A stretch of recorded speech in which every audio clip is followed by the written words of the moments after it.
Please, at this point, I would need to find out if you're hearing me clearly.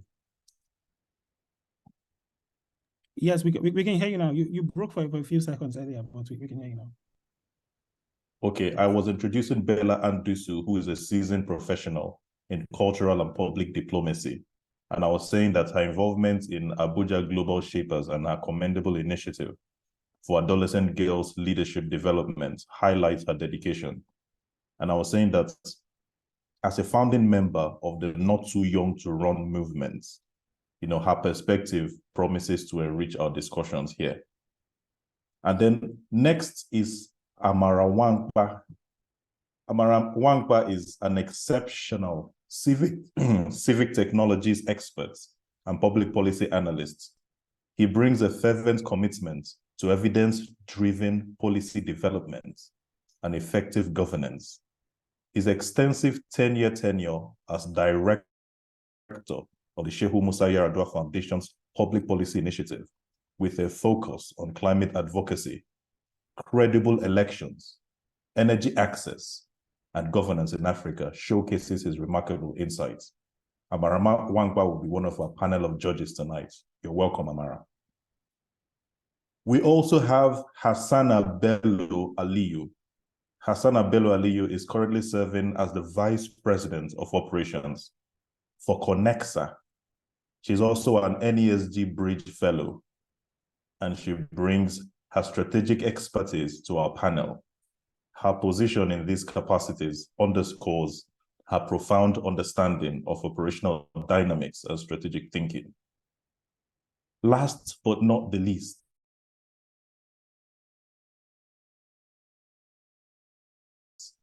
we are honored to welcome Dr. Azeezat is a distinguished medical doctor and a trailblazing first female speaker of the Nigerian Youth Parliament. With an impressive tenure of over 6 years, her active involvement in grassroots mobilization, citizen engagement, and stakeholder management reflects her dedication to community empowerment. You are most welcome, Dr. Azeezat Yishawu. And together, these accomplished individuals constitute our expert panel of judges, poised to provide invaluable insights and evaluations throughout the course of these hackathons. Without further ado, ladies and gentlemen, esteemed participants, on this note, I'm honored to guide you through the exciting proceedings of this year's Naija Policy Hackathon. While I'm reeling out these rules for the event, I would like the teams, team 1 to 5, to get prepared. We have 5 exceptional teams who will be presenting their innovative policy solutions under 4 key tracks: the agricultural track, the student loan track, tech AI and startup track, and climate change track. While team 1, aka Team Nourish Next, are under the agriculture track, team 2, aka Policy Pioneers, are under the student loan track. Also, team 3, aka XR Vision, are under the Team AI and Startup track. And then team 4, aka Team Lithium, are also going to be doing the student loan track, just as team 1, the Policy Pioneers, will be doing. Last but not the least is team 5, aka Team Green, who is under the climate change track. So each team will have a dedicated 10 minutes to present their proposed policy solutions before a distinguished panel of judges. The judges, in turn, will have a focused 5 minutes to provide valuable feedbacks after each presentation. Once the presentation are concluded and the last team has shared their insights, our judges will convene in a dedicated breakout room. And during this time, they will deliberate for approximately 15 minutes to determine the top 3 winners, and their decisions will be communicated to Ebenezer, who is our dedicated point of contact. And following this, our esteemed Chief Judge, Mr. Oluseun Onigbinde, will provide a final comment, speaking on behalf of the entire panel of judges. And so as our excitement and adrenaline builds, the Chief Judge will take the stage to announce the winners, starting from the 3rd position, and culminating in a grand reveal of the first place winner. Subsequently, the Policy Shapers team will provide further information, offering valuable insights and context. This will mark the conclusion of our intense and enriching hackathon. So as we embark on this journey of creativity and innovation, I encourage you all to stay engaged, motivated, and ready to celebrate the outstanding efforts of our participants. Let the Naija Policy Hackathon begins. Team 1, Nourish Next Agriculture. Are you ready? The time is 5:18. Are you there? Anyone there in Team 1? Yes, sir. We are ready, sir. Okay, Team 1, you have 10 minutes to present. Your time starts now. Please, sir, how will I share my screen, sir?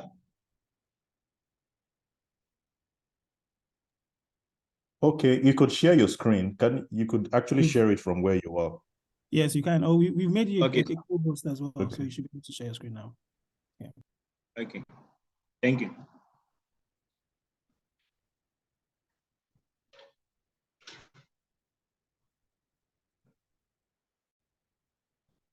I don't know if everybody can see my screen, please. Yes, yes, we can. Very clearly. Oh, thank you, sir. Good afternoon, distinguished ladies and gentlemen, the panelists, and my fellow team members. My name is Adebayo Abdurazak, a team lead of Nourish Next, a team who has come together to propose solutions, sustainable solutions towards agriculture and food security in Nigeria. These solutions are aimed to go to the President Republic of Nigeria, the person of President Bola Ahmed Tinubu, GCFR, and we've titled our team project as Agriculture and Food Security, the renewed hope for Nigerians. Next slide, please. Agriculture. Next slide. In Nigeria today, the agricultural sector is a vital part of our economy. It amounts to around 23% of the GDP, and this has remained so for over for a decade ago. Food consumption makes over 50% of total consumption baskets, and our food availability is very important in ensuring welfareism of Nigerians. However, challenges such as inadequate infrastructure, limited access to credit facilities, outdated farming techniques, and climate change impact have hampered our agricultural productivity. These challenges contribute to our low yields in agriculture, post-harvest losses, and many more. Next slide, please. Food insecurity in Nigeria food security in Nigeria is also a very pressing problem, and it has exacerbated by the rapid population growth. Many Nigerians, particularly in our rural areas, lack consistent access to a diverse and nutritional diet, and this is leading to malnutrition and related health issues, which we have to look into. Thus, the Nourish Next team came together to propose initiatives and implementations that will aid the vulnerable populations in Nigeria with food insecurity. And these initiatives will also help increase our food production in Nigeria. Nigerian efforts to ensure food security entails a diverse strategy that includes support for smallholder farmers, investment in agricultural infrastructure, adoption of improved farming methods, and policy interventions. Next slide, please. Nigeria, the giant of Africa, has a population of over 200 million, based on projections of the latest data of United Nations as at August 1st, 2023. However, because of famine and hunger, severe malnutrition and starvation are widespread. According to the FAO, there is a hunger epidemic in the country, and this is mostly caused by the worsening security situation and conflict in our northern states. Due to the farmers' inability to produce enough food in this area, the situation has made food inflation in the country to worsen and aggravate. Next slide, please. This slide is showing the map of a map of Nigeria where agriculture is being practiced among the 36 states. We can see it clearly. We have the cocoa, the cotton, the oil palm, the peanut, rubber, all these amounts to what we call agriculture. Next slide, please. This slide also is showing a map where we have location of high food risk areas across Nigerian states. We can see those who are painted red means they highly need attention. The risk of the high food risk is very much in this area compared to the one painted less light red. Next slide, please. Now, our proposed recommendation and what are the next steps? We should know that agriculture and food insecurity is related to the SDG goal 2 of zero hunger. We have linked our project to the SDG goal in order for our population to be sufficiently fed. It is crucial.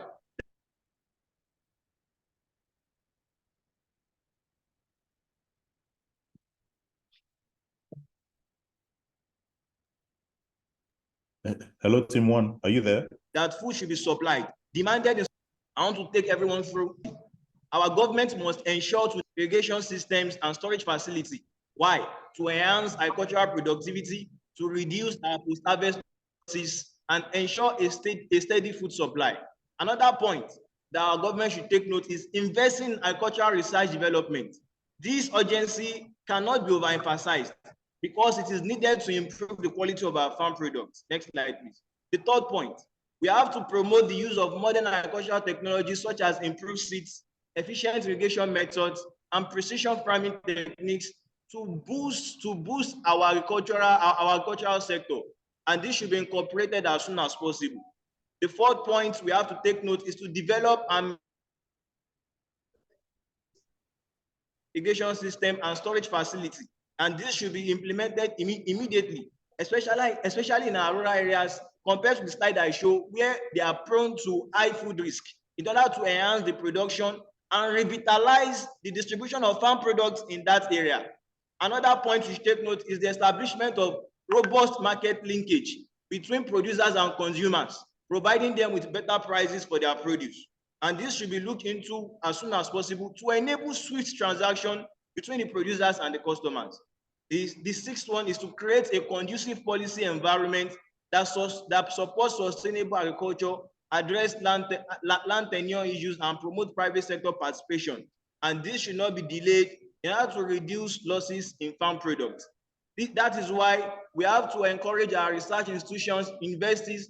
We have to bring them into this point, because they've done research, the various research on the agricultural sector, and they know the nitty-gritty of where we have to intensify our efforts in order to enhance food security in Nigeria.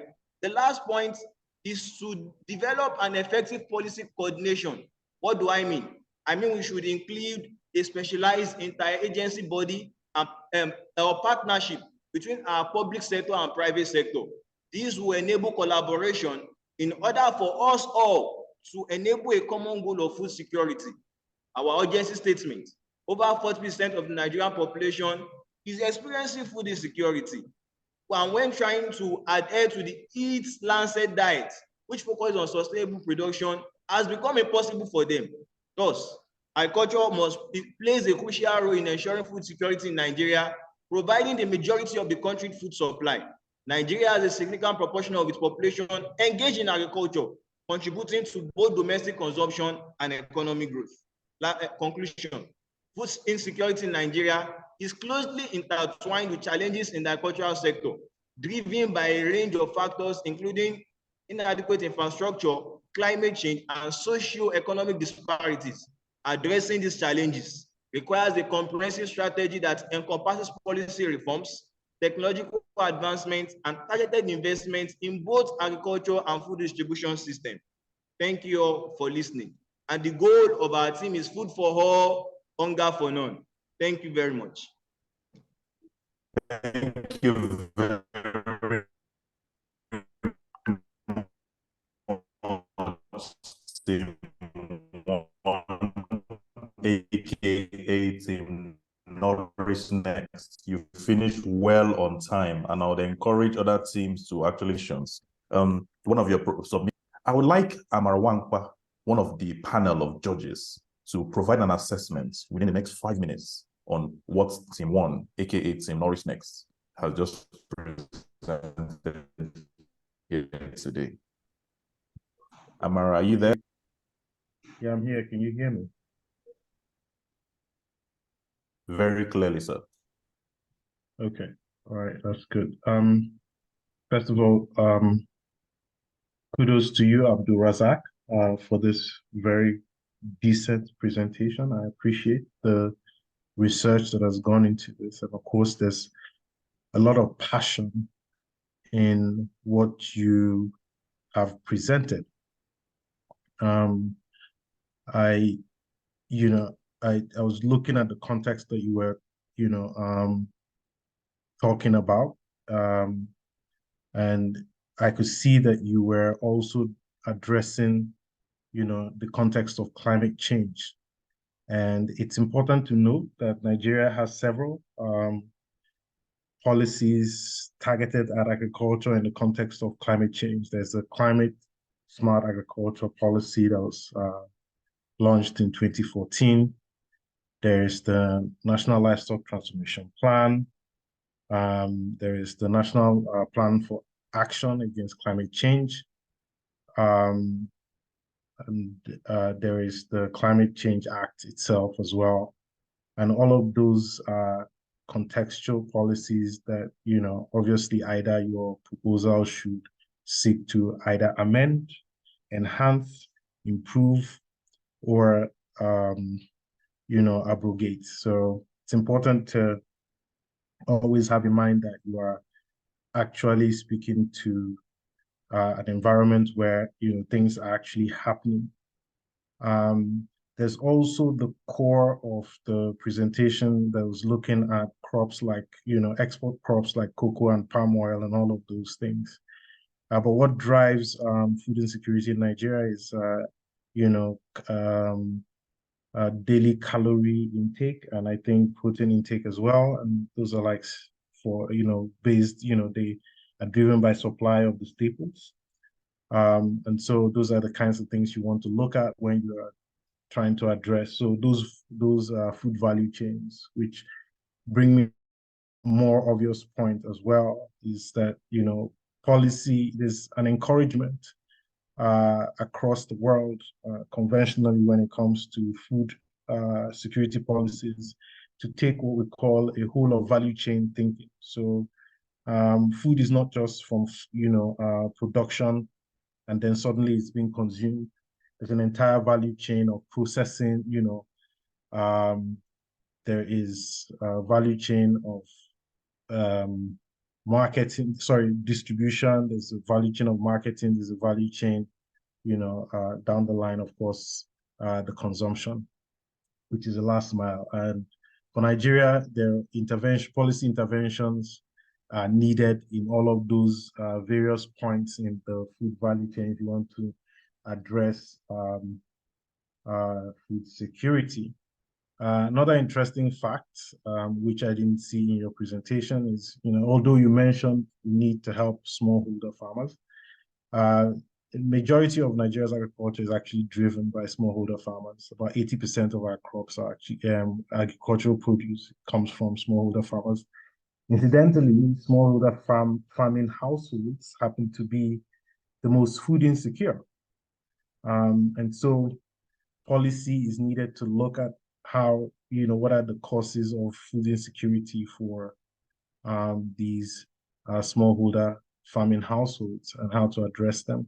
And there are actually case studies of climate smart agriculture initiatives from other countries in Africa that one could look at if you wanted to do something like this. But thank you for your very logical and very strong presentation.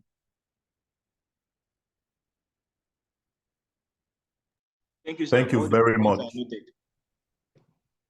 Thank you very much, Amara, for that submission, for that assessment. Team one, I believe you've gotten that your assessment from one of our panel of judges, Amara Nwankpa. Yes, Team two, Team two, policy pioneers. You'll be speaking on student loan track. Are you ready? Yes, I am, Mr. Val. Good evening. The time is 5:32. You have 10 minutes. Your time starts now. Okay, let me share my screen. Can you see my screen? Yes, sir, I can. All right. Good evening, panel of judges. Good evening to my fellow competitors. I am Chike Donadibe, representing Policy Pioneers team. I'm here to talk about the Student Loan Act. So in this entire presentation, I'm running through from our executive summary to the context of the bill in question, the issues with the Loan Act that we found, and then our proposed recommendations. Now, basically, Nigeria is no stranger to student loan programs. As far back as 1974, the then military governor, Yakubu Gowon, basically started the Student Loan Board. But then, regardless of how small our country was then regarding number of students in school, still yet that plan didn't work out because of poor recovery mechanisms.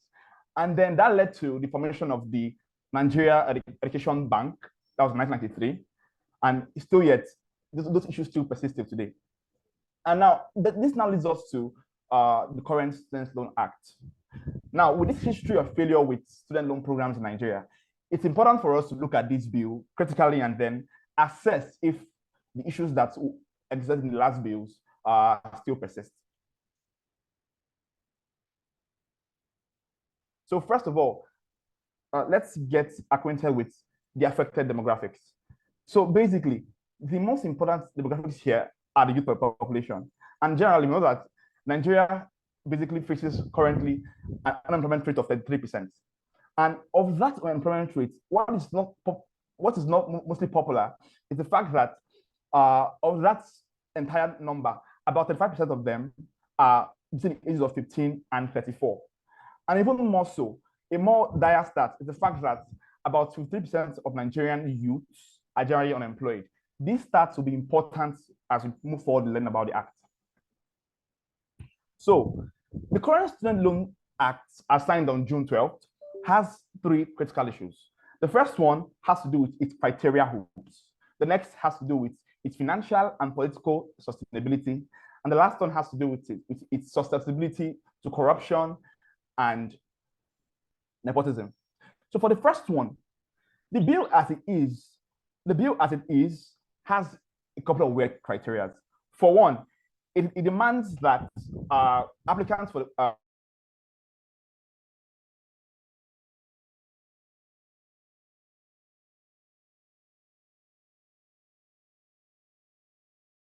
the loan have.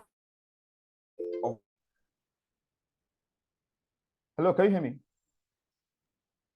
Yes, we can Hello. hear you now. Maybe you want to turn off. I can hear you, Tim, too, even though you have some scuffles in your internet. But carry on. Okay, let me You try might to want to turn off your video. Okay, can you hear me now?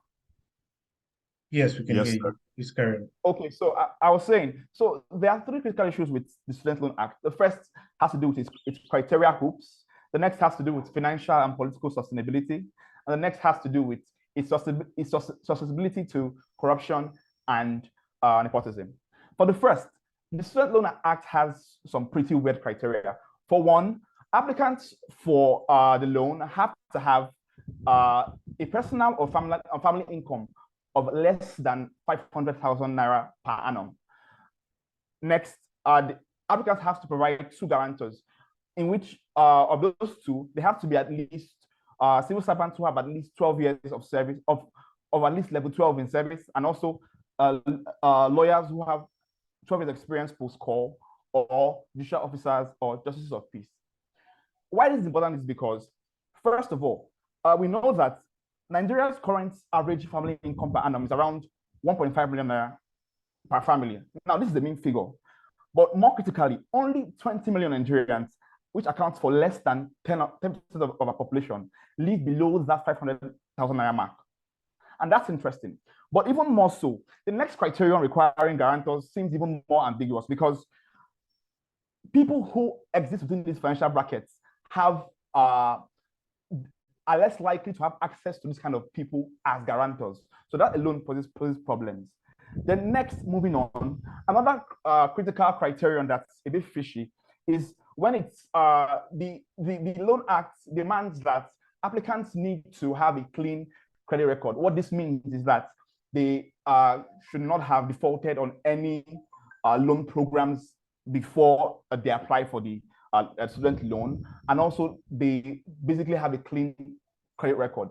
Now, for people who exist within this small income bracket, most likely they are within dire economic straits, and therefore they are subject to pressures that the middle class may not really face. So most likely these people have either taken loans, and even if they defaulted even once or twice and eventually paid back, that's defaulting basically disqualifies them from the loan, and that in some sense is weaponizing their poverty against them.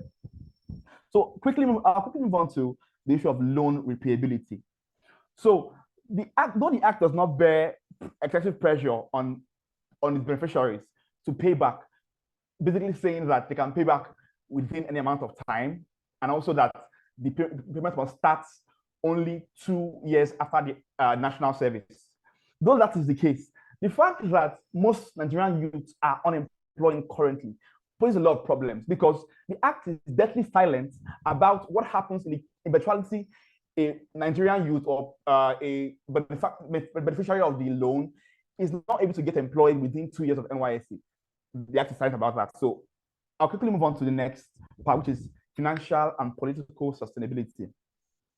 Now, if it's about the financial stability of the now, the act is sound, because the two major sources of income for the act are 1% of FIRS incomes and 1% of oil and mineral incomes, which accounts for, at least from last year's stats, account for around 100 billion and 210 billion, some 10 billion naira together.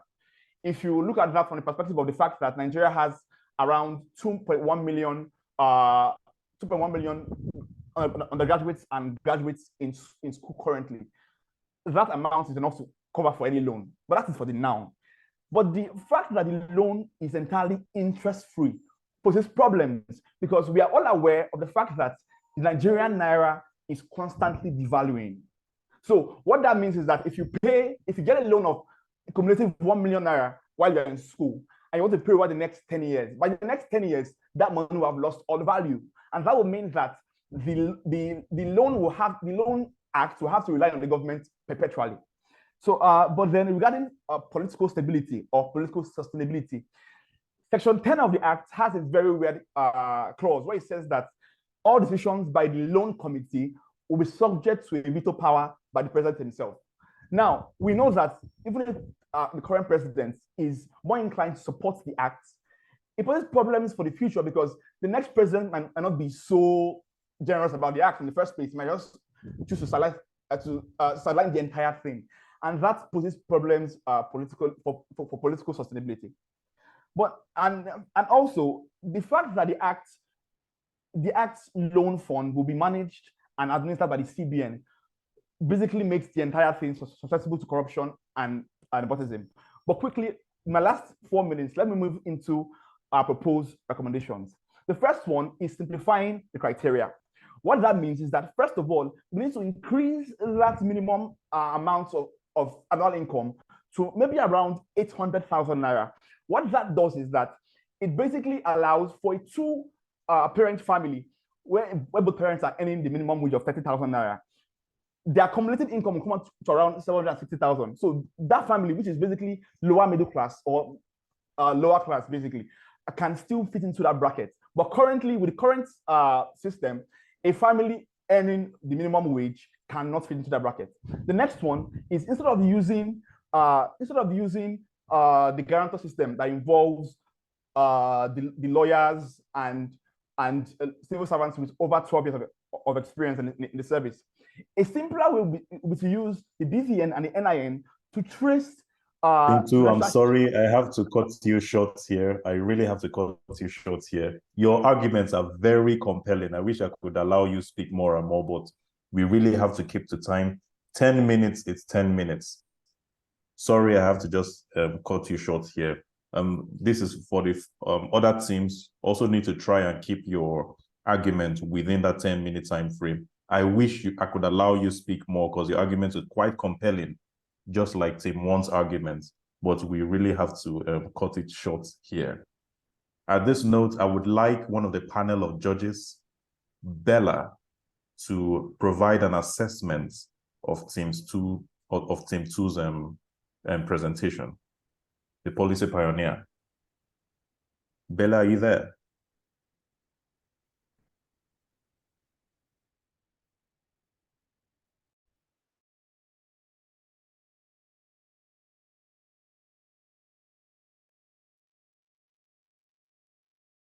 Bella, I think you're muted.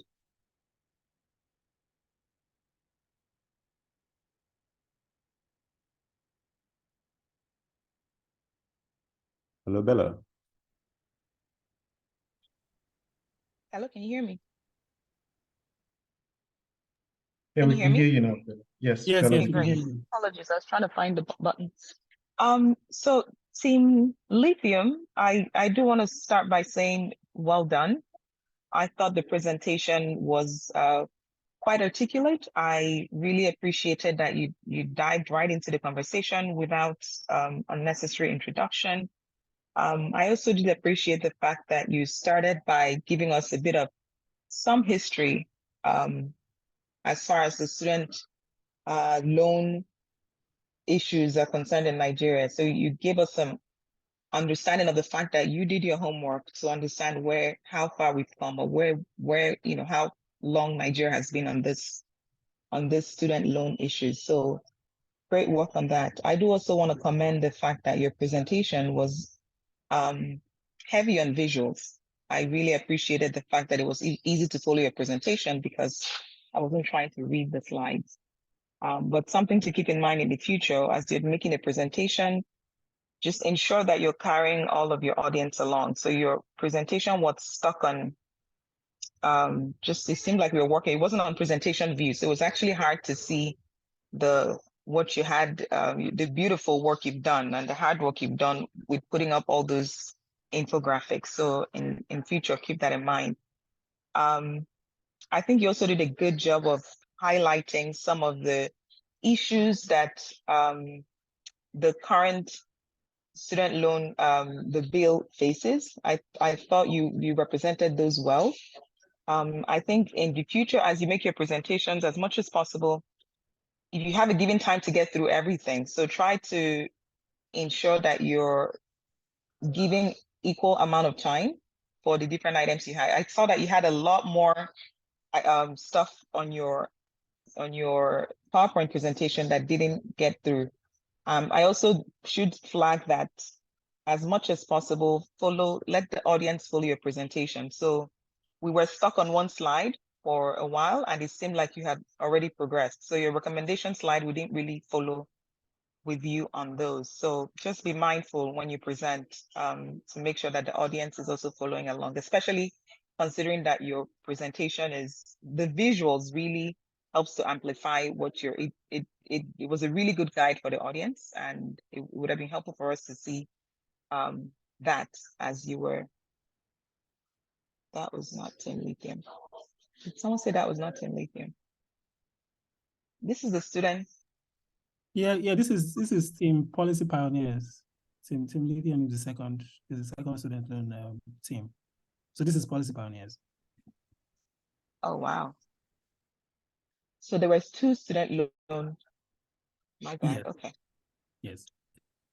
Sincere apologies for that. Why don't I pause at this point? I think, is there anybody on the panel who actually, yeah, I'm completely, because I followed along with, yeah, apologies. I don't know where we, how did I miss that? Okay. Okay, yeah, that's Team Policy Pioneers, yeah. Will any of my panel of judges be actually willing to jump in, and because I sort of followed with, Okay, with the other. Amara, you want to say something? We could just use 1 sincere minute to apologies. just wrap it up. Completely. I'll just say, But I mean, yeah, all of what I've said around your presentation, holds. But I apologize that I quite did not catch the confusion that I made with the slides. You're actually on point, Bella. Please You're actually help on me out. point. Amara, would you just like No, to I agree summarize? with Bella on the presentation. I think that it really benefited us if we could see the entire slide. Especially now that he kind of showed it at the end, and there's a whole lot more information there that we could have actually followed along while he was making presentation. Very crisp presentation, by the way. I'll just say, of course, the consensus concept in terms of, policy has to be driven by public will. And where's the public will on this one? Are we really doing this? Then the second thing is, obviously, if you look at what are other countries doing, there are several African countries, some in West Africa that are doing something similar. How is that working? Some of them have been doing it for more than 30 years or 40 years, by the way, and the funds are still going. So what's made them successful, for instance, we could learn from that. Thank you. Thank you. Thank you very much, Amara. Well done, Team Policy Pioneers. For the next team, we'll have Team XR Vision, who will be presenting on tech, AI, and startup track. Do we have the third team, Team XR Vision here? Yes, can you hear me? Yes, can hear you. Carry on, please. Team All right, XR Vision.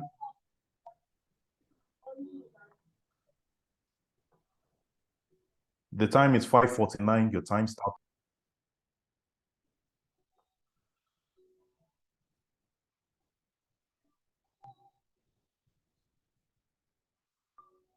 Okay. Good everyone. My name is Azeezat, and I'm the team leader of XR Vision.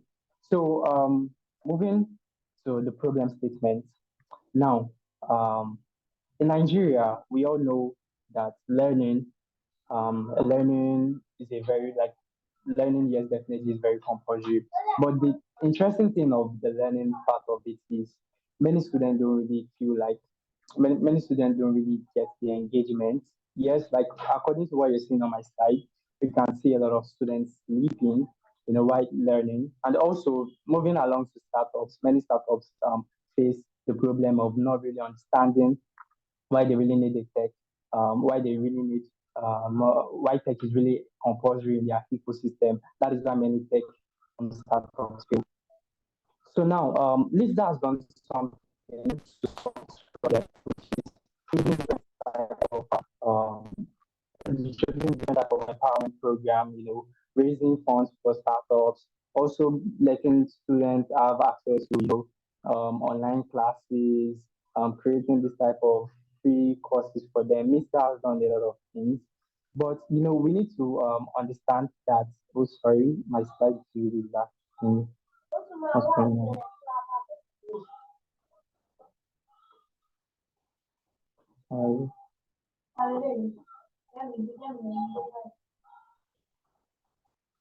Okay, sorry about that. So NIFDA has done something to make this ecosystem much more friendly, and organizing workshops, seminar training programs, and so on, also providing funds to different startups. But still yet, many students still fail at school, even with them introducing this type of thing, and many startups still fail, right? So I noticed that the problem is not just all about learning, and yes, it's all about learning, but we need this type of physical device. We need this type of physical. Yes, they provide laptops. They provide different equipment for you to learn. So this is why. So now this is our policy overview. So now we are actually trying to revolutionize the Nigerian education and startup through extended reality technology. So that is the future of the technology works. So we are trying to create this type of ecosystem where we don't need teachers in classes, when we don't need people to come around, when we don't need workers to come to the office to keep stressing themselves, when you can just do this in your comfort home. Now, I said something about needs that introducing this type of ecosystem to different students trying to learn about what techies and what during the COVID-19 it has really shown a lot of it has really shown a lot of impact that media they did something to improve the tech ecosystem by introducing students to different Google Meet, online lessons, Zoom, and so on like that. But still yet, many students still fail along the line without not getting the right resources. So this is why we introduced XR Vision. So XR Vision is a type of interactive platform where we don't need Zoom, where we don't need Google Meet to really understand the whole process of what this technology is all about, of what mathematics is all about, of what English is all about. Also goes to startups. Startups don't need to keep disturbing their workers that you need to join a meeting by 2 and I'm having issues with my virtual background, I'm having issues with this, I'm having issues with that. So this VR technology here enables you to see your workers, enables students to see their teachers physically. So it's just all about the whole designing thing and you understanding, okay, this is how I can be able to get to XR Vision. So the whole thing is you are trying to introduce a VR technology different schools to be able to have that students engage just only one platform, to be able to see themselves physically. So this is outside Google Meet or this is outside Zoom or what is different in the ecosystem. So now this is my slide will show a demo of where you can really learn about what the work Nigeria ecosystem has done or what I'm sorry, I don't know what. Okay, good. So now this is a demo which we've created as a team. As you can see, it's showing welcome to Africa, where where you can learn different things, right, about the whole 7 continents. So imagine me having this type of thing displayed for a 14-year-old boy or for a 15-year-old boy or even kids just playing on their phone or trying to use this machine to actually access it. It will be actually very, very lovely because this is what they love to see, something really interactive. Why do you need to go to Dubai? Dubai can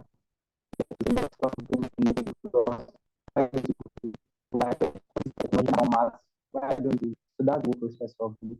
Now moving to the next slide. The next slide shows the team. It was really lagging. Okay, so the next slide shows the team.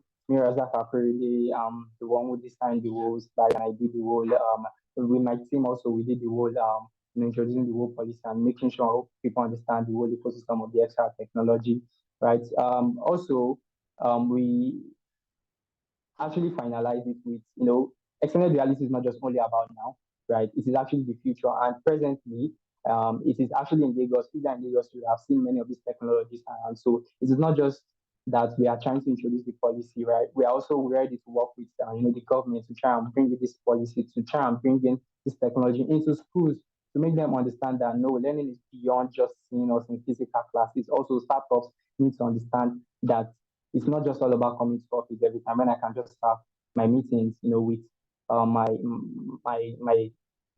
workers just on this machine.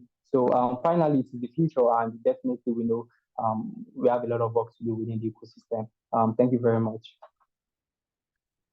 Thank you so much, Team XR. You guys, Team XR, you guys came fully prepared. And in just 7 minutes, you were able to summarize your policy concepts to your panel of judges. The atmosphere is charged, the adrenaline is pumping, not just for the participants here today, but for the over 50 guests who are present here today. Well done, Team XR. Now I see where you get that XR from, Team XR Vision. I like how you use the demo to sort of, capture your vision and your policy concepts. Well done.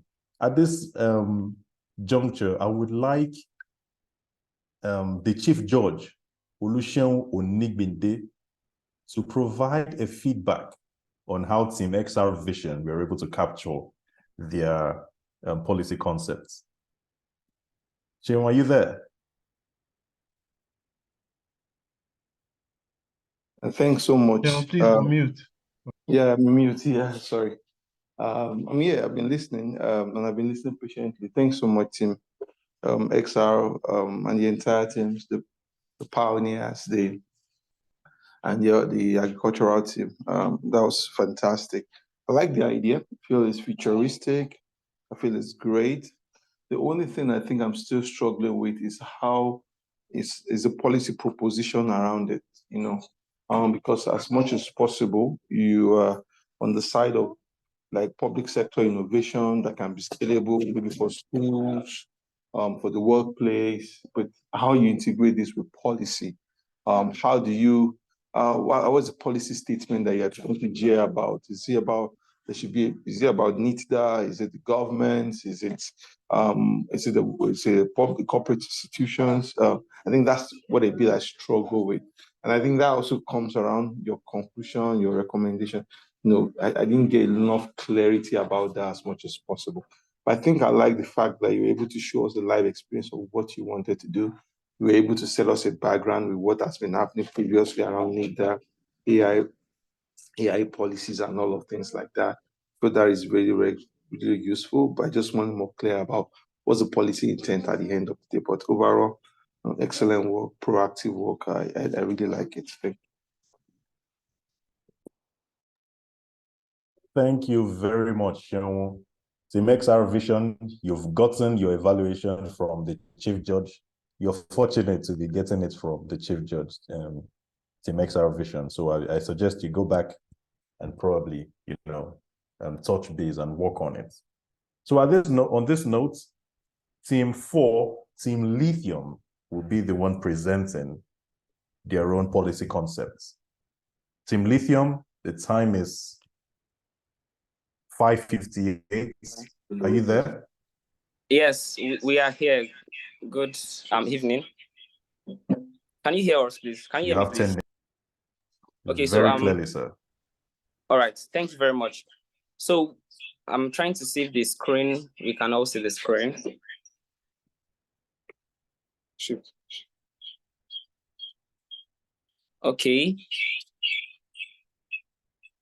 Hi, Covenant. You might want to reduce the volume of the feedback behind you. I think it's echoing. All right, thank you very much. Okay, so I'm very good. So good evening, everybody. My name is Covenant Odedili, and I'm representing Team Lithium. Our policy is centered on the Nigerian Student Loan Program, and we will be presenting recommendations of feasible implementation of this act. Ladies and gentlemen, it will interest you to know that 2 years ago, as a medical student of the University of Ibadan, we paid fees that summed up to about 150,000 naira, and I would say that I can testify to the fact that it was difficult for a couple of my classmates. Even till now, some of my classmates have not been able to complete the payment of these fees. And just about a week ago, a document was circulated in the school community, and that showed the fees that we were going to, pay projecting into the next session. And these fees summed up to about 340,500 barring increase. And at this point, the Nigerian student loan bill comes as an option for some of these students, to explore options to fund themselves through school. However, this becomes very, very, important for us to explore feasibility options that can make it very easy for them to get this, loan. Our policy is an effort to consider the context and the nuances of this student loan bill, such that we can proffer solutions to ensure that this favors everyone. So I will leave it to my teammate John to take it up from here. All right. Good evening, everyone. Next slide, please.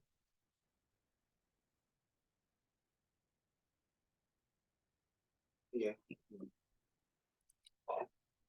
Oh, all right. We're currently having difficulties. We're moving on to the next slide, but yes. So we are proposing 5 different solutions to the Student Loan Act. First of all is to ensure flexibility in the eligibility requirement for the loan. Now, as it stands, only people who earn 500,000 naira or below will be eligible to get this loan. But look at this. Based on as Nigeria, as it stands in Nigeria, people who earn minimum wage earn about 30,000 naira. In a family where 2 parents earn 30,000 naira, they will have an annual income of about 720,000, which as it stands is not even able to take care of other needs, talk more of education, and yet they will not be eligible. Now, to counter this, we propose the following. 1, that it should be increased to a monthly earning of about 200,000 naira per month, which leads to an annual earning of about 2.4 million. Now, you might look at it as 2.4 million being too much, but you should know that if it's 500,000 naira a year makes you way below the poverty line, and even 2.4 million just puts you a little above the middle class. Also, guarantors for a lot of people. Most people do not know level 12 civil servants, neither do they know lawyers. I personally had not heard of justices of peace before this competition. So we suggest that we have level 10 civil servants instead, and reputable religious and community leaders. Furthermore, setting up the Nigerian Education Bank as an administrative model. Now, to reduce complexities and nuances, it's important that we bring the Nigerian Education Bank. As it stands, the Nigerian Education Fund is meant to be domiciled in the CBN, but we are aware of recent happenings in the CBN, and we know what happens when too much autonomy is given to the CBN. Instead, we propose that a different bank be set up, which would address this. The Nigerian Education Bank would take all of the duties as mentioned in Section 6, which also includes engaging in business and banking services as a way of, providing other funds since the loans are interest-free. Also, instead of a special committee, which will be headed by the governor of the central bank, people in members would include Auditor General, ministers, people who will not have time. We'll have an advisory board, which would also include a representative of the Nigerian students for their voice. 3, we have to advocate for extension of the repayment process and duration and provisions for peculiar situations. Now, what we propose is this: a 2-year grace period after joining the civil service or a corporate affairs commission registered organization, 5 years after leaving school for those who are self-employed, and as was stated in section 18.5, rather than 60, within 30 days, you submit all information. Also, for total loan repayments, we have about 25 years. And finally, for people who might leave school, seeing as this happens, we have about 12.5 years, because you cannot just attend without, paying up. 4, set up a stream of self-financing for the fund. We like recommendations in the act, but we feel they can be improved upon. For one, instead of using profit alone from oil and solid minerals, we suggest revenue. Why? Because, for instance, last year there was, as it stands, the NNPC did not remit anything in terms of revenue. But to ensure that the executive commits to this, to ensure that it's revenue rather than profit, and also taxes, levies, and duties from the FIRS, Nigerian Immigration Service, and Nigerian Customs Service. 5, establish an autonomous application system for the loan, just like it's applicable for the Federal Scholarship Board exams and several other exams, rather than having to send letters addressed to the CBN governor, who will be the chairman of the committee. There will be an online application process. Now, why this is also important is because it will include other fees that could potentially be for students. A lot of students, in a lot of schools now, there's no longer tuition. However, there are accommodation fees, there are fees for laboratories and manuals and all of that. So if these are the options that the students want, they'll be able to include it and specify where it is that this money will go to. All right, to take it up from where my teammate stopped, I would like to focus on why this is very important at a time like this. When we were preparing for this policy, we reached out through Google Forms. We took surveys from a couple of undergraduates across the 6 geopolitical zones in Nigeria, and we saw the increased urgency that comes with taking decision with these acts. It is important for us to know that university education becomes one of the highest hopes of a common man in Nigeria, and it's also the future of the country. However, if we do not take future-forward decisions that can salvage these problems, we can be sure that university education might become an option and nothing that people cannot, take on. So at this point, I would say that this is the policy that this 5-point policy is the policy that we've been able to come with from Team Lithium, and we can be sure that if these policies, are implemented, we can be sure that the Nigerian student loan bill can effectively cater for the purpose which it was created. Thank you very much, and thank you very much. Thank you so much, Team Lithium. How were you able to do this within just 6 minutes? I commend you thoroughly. And in this issue of student loan, there is no better person than the Speaker for the Nigerian Youth Parliament to provide an assessment of your submissions. Very brilliant submission, but we'll wait the member of our panel of our judge, Dr. Azeezat. Thank you so much. I don't know if you can see me. Hello? Hello, Dr. Azeezat. I can hear you clearly. We can hear you. Okay, thank you so much. So I don't know if my video is on as well. I was so super excited. Okay, I was so super excited when I saw this presentation. I was already looking at the policy brief earlier. And the reason why I was so excited was because, of course, the team went, to do some research, to get some survey and feedback. And that means that you've really taken efforts to assess the opinions of students or those who this policy will be affecting. I also like the fact that when you were making your recommendations, there were actual solutions that you were profiling, the steps that government would take, rather than just the general suggestions of what to be done. You were very specific about the amount that should be lifted up. You were very specific about some certain things, such as the special committee. We also think that the special committee is not something that should be done. Rather, there should be an advisory committee, and that young people, representatives of students, should be on that advisory committee as well. And I also like the fact that you really arranged the solutions that you had and recommendation that you had.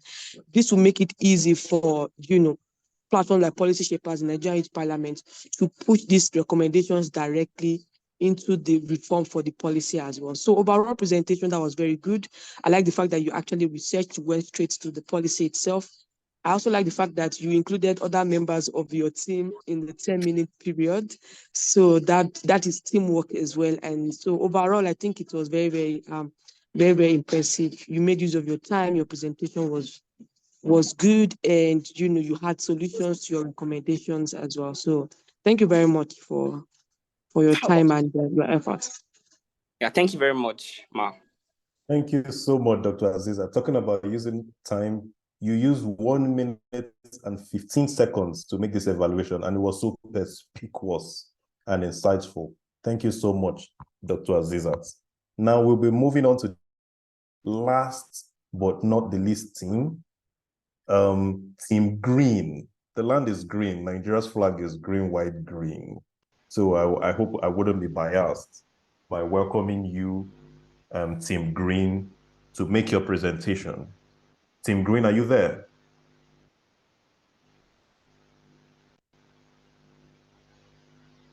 Anyone from Team Green?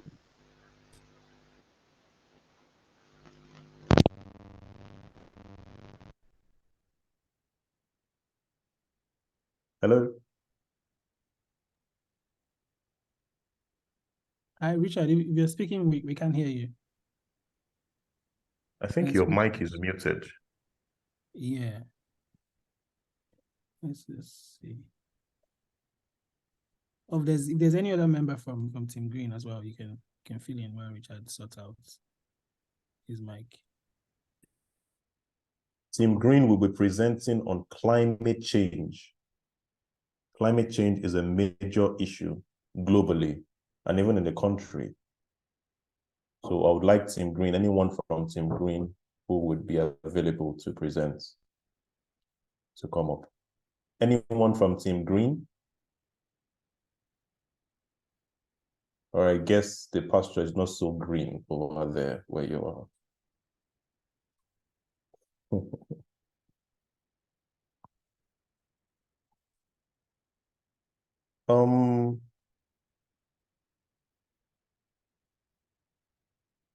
Yeah, I mean, well, Team Green, the ball is leaving your court at this point. If you're not able to speak within the next 1 minute, max few seconds, we'll move on to the next part of this program and assume that you're not able to present. So I'm not sure what's wrong.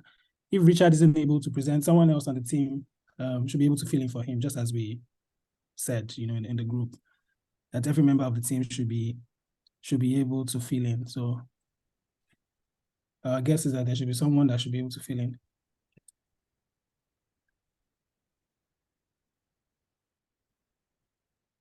Team Green, you have an opportunity to impress the panel of judges. You're supposed to have Mrs. Hasana to evaluate you. There is no better person than Hasana to provide feedback on, climate change, issues of energy, Good evening, everybody. No one? We're sorry for the breaking transmission. Oh, then we have a winner.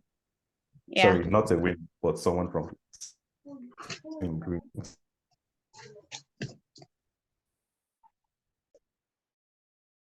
My name is Demilade, and we are Team Green. Sorry, I'll be you have sharing my 10 screen minutes.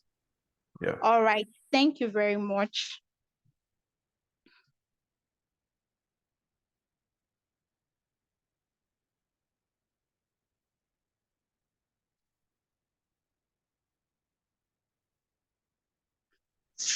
Yeah, good evening. Can we all hear me, please?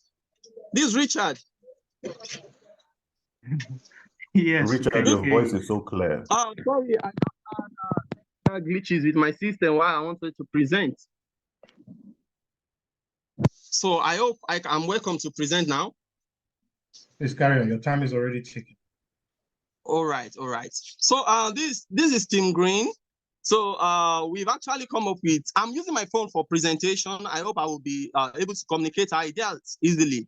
So just bear with us, please. So this is Team Green, and we worked on the Nigeria Climate Change Act, and we really love the proposition from the federal government and how they came up with that act. But we, Team Green, we actually look into how we can really bring this act, how we are serving as a vehicle of realization, how we can really bring this act into realization and, get youth involved into climate actions, programs, climate actions, projects and policies in Nigeria. So that's why we've come up with solutions, and we've come up with strategies whereby we can enhance this policy and really make this policy feasible and see the realization of this policy. So we actually made a secondary research while consulting papers from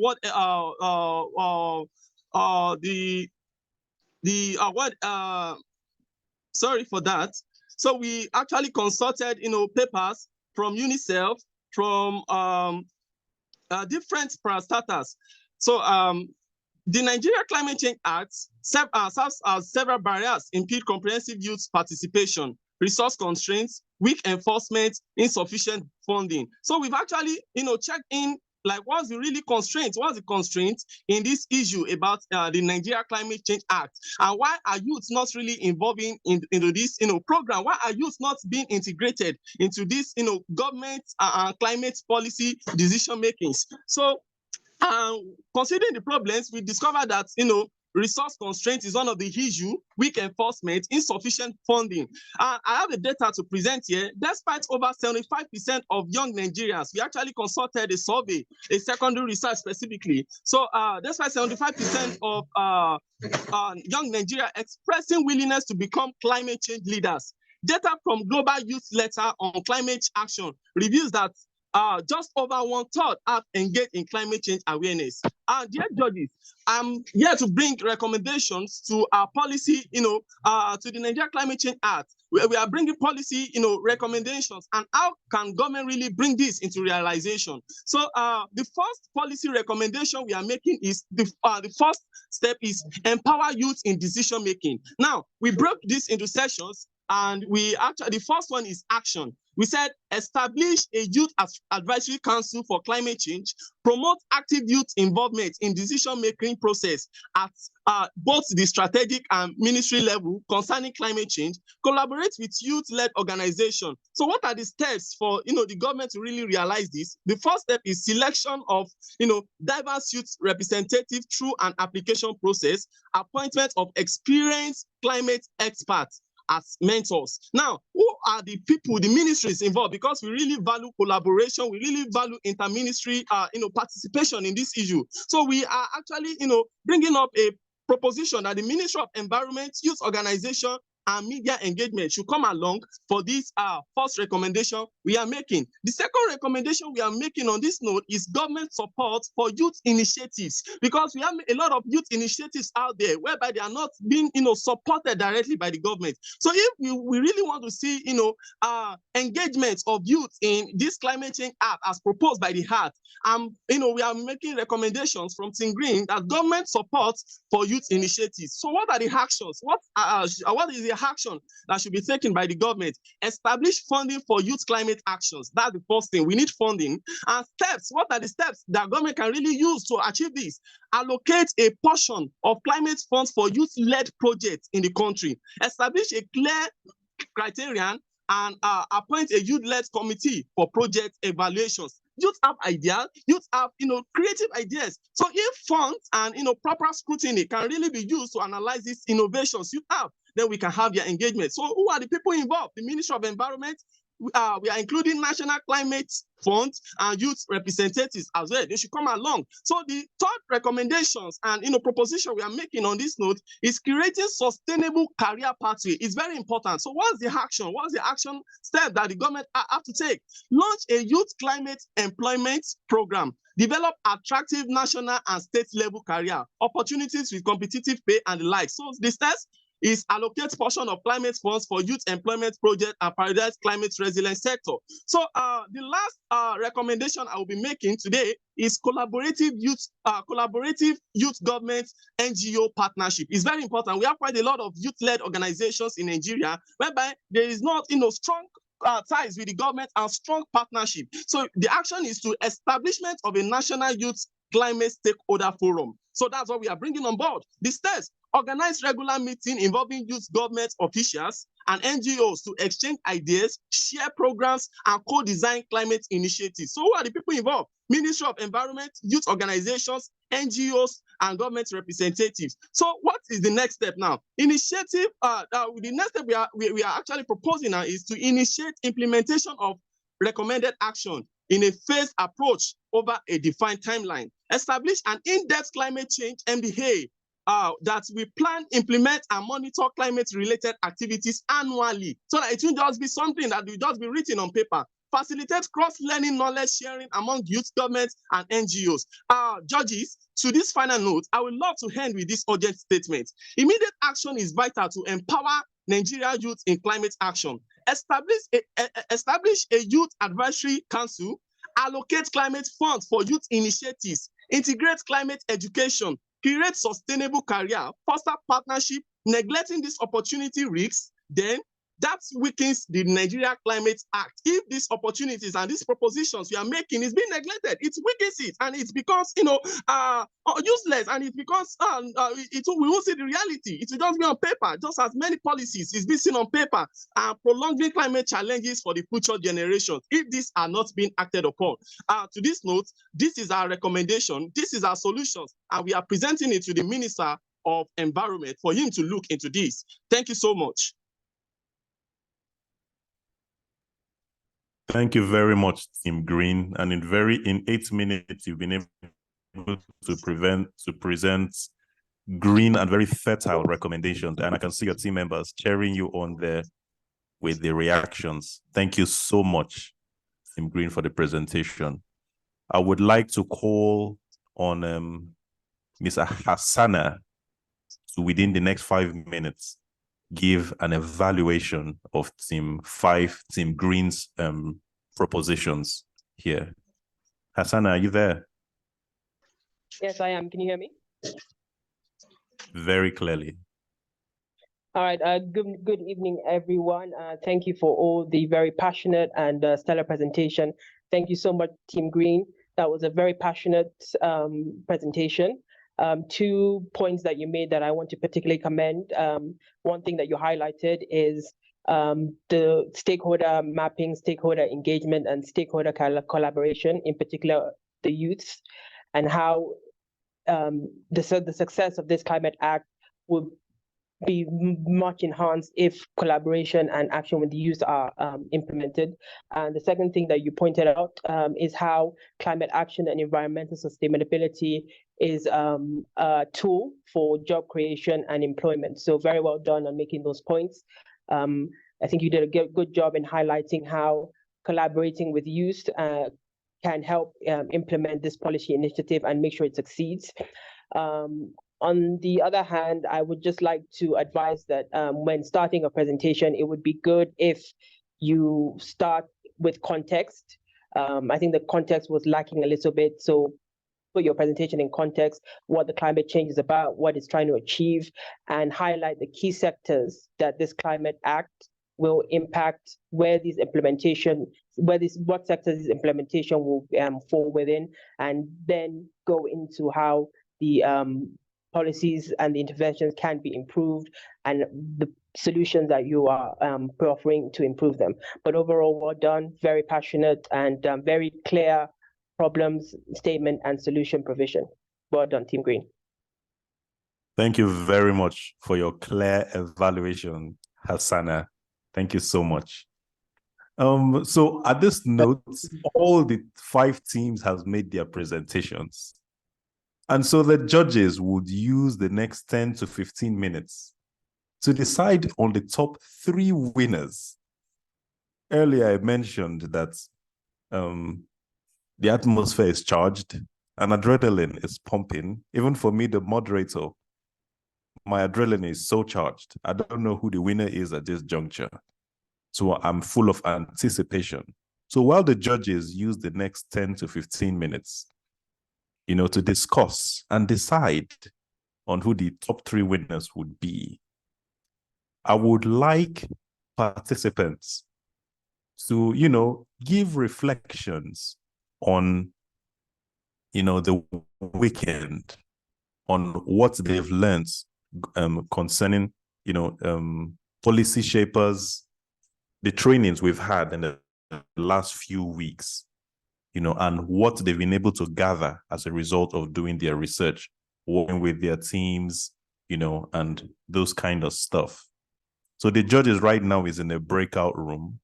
They're in a very secret room where they'll be compiling, discussing, ascertaining on who would be the top 3 winners.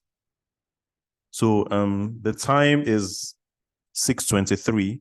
We would like anyone from the participants to share their experiences so far working on these projects. This is the 2nd edition, in case you've forgotten, this is the 2nd edition of the Naija Policy Hackathon competition. I like to call it the mother of all policy hackathon competition in the whole of West Africa, because I don't think there's ever been any policy hackathon. I'll give you a story. I've actually wished to be in because I'm a policy specialist myself, and I've actually wished to be in a competition in this nature. While in the university doing my master's in public policy, I've actually wished to come, to be in such competition, not knowing that I will be blessed to one day be a moderator of such coveted, events and competitions such as this. And I feel very blessed by the Policy Shapers team to appoint me to be the moderator. So at this note, I would like to welcome anyone from the participants, any of the team, to share their reflection within the next 10 minutes to talk of their experiences so far, what they've learned, what they've gathered, going forward. Any members from Team 1, Team 2, Team Lithium, Team Green, to share their experiences? Okay, we have there's just a whole lot. Where do I start from? But from my screen, the first person here is Priscilla Obo. Priscilla Obo, are you there? Yes, I am. Good evening, Okay, everyone. what team are you from? Oh, I do not belong to any of the 5 selected. Oh, okay. Can I still please speak? carry on. Oh, okay. Please speak. Carry on, please. The experience has been amazing for me. It has stressed me in the sense that it made me look for information. One thing that I think is a deficiency. No, after at the end,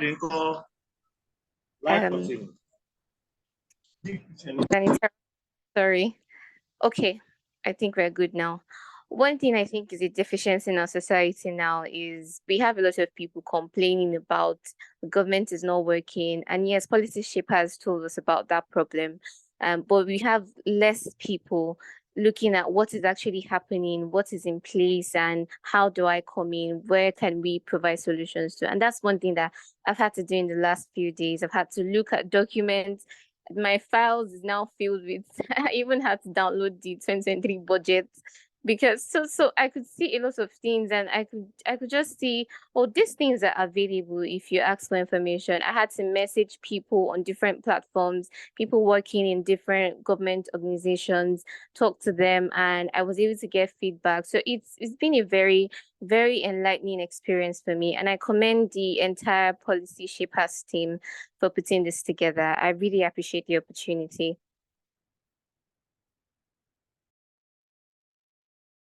Thank you so much, Priscilla. When you were speaking and you said this has really stressed you, it seemed like you were doing press up or hitting the gym. But trust me, mind work, intelligence work is the greatest. Is the greatest form of exercise one can actually do.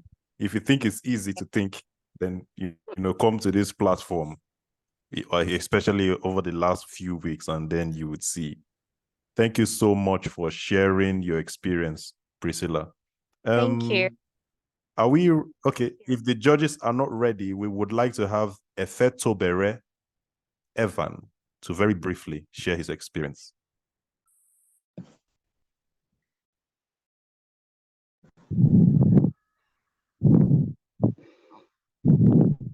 Good evening, all. Good evening. Yeah, my name is Efetobere. Okay, so my experience, it's been an amazing journey. From getting to meet like-minded people, new insights from the great guest speakers, or what I would call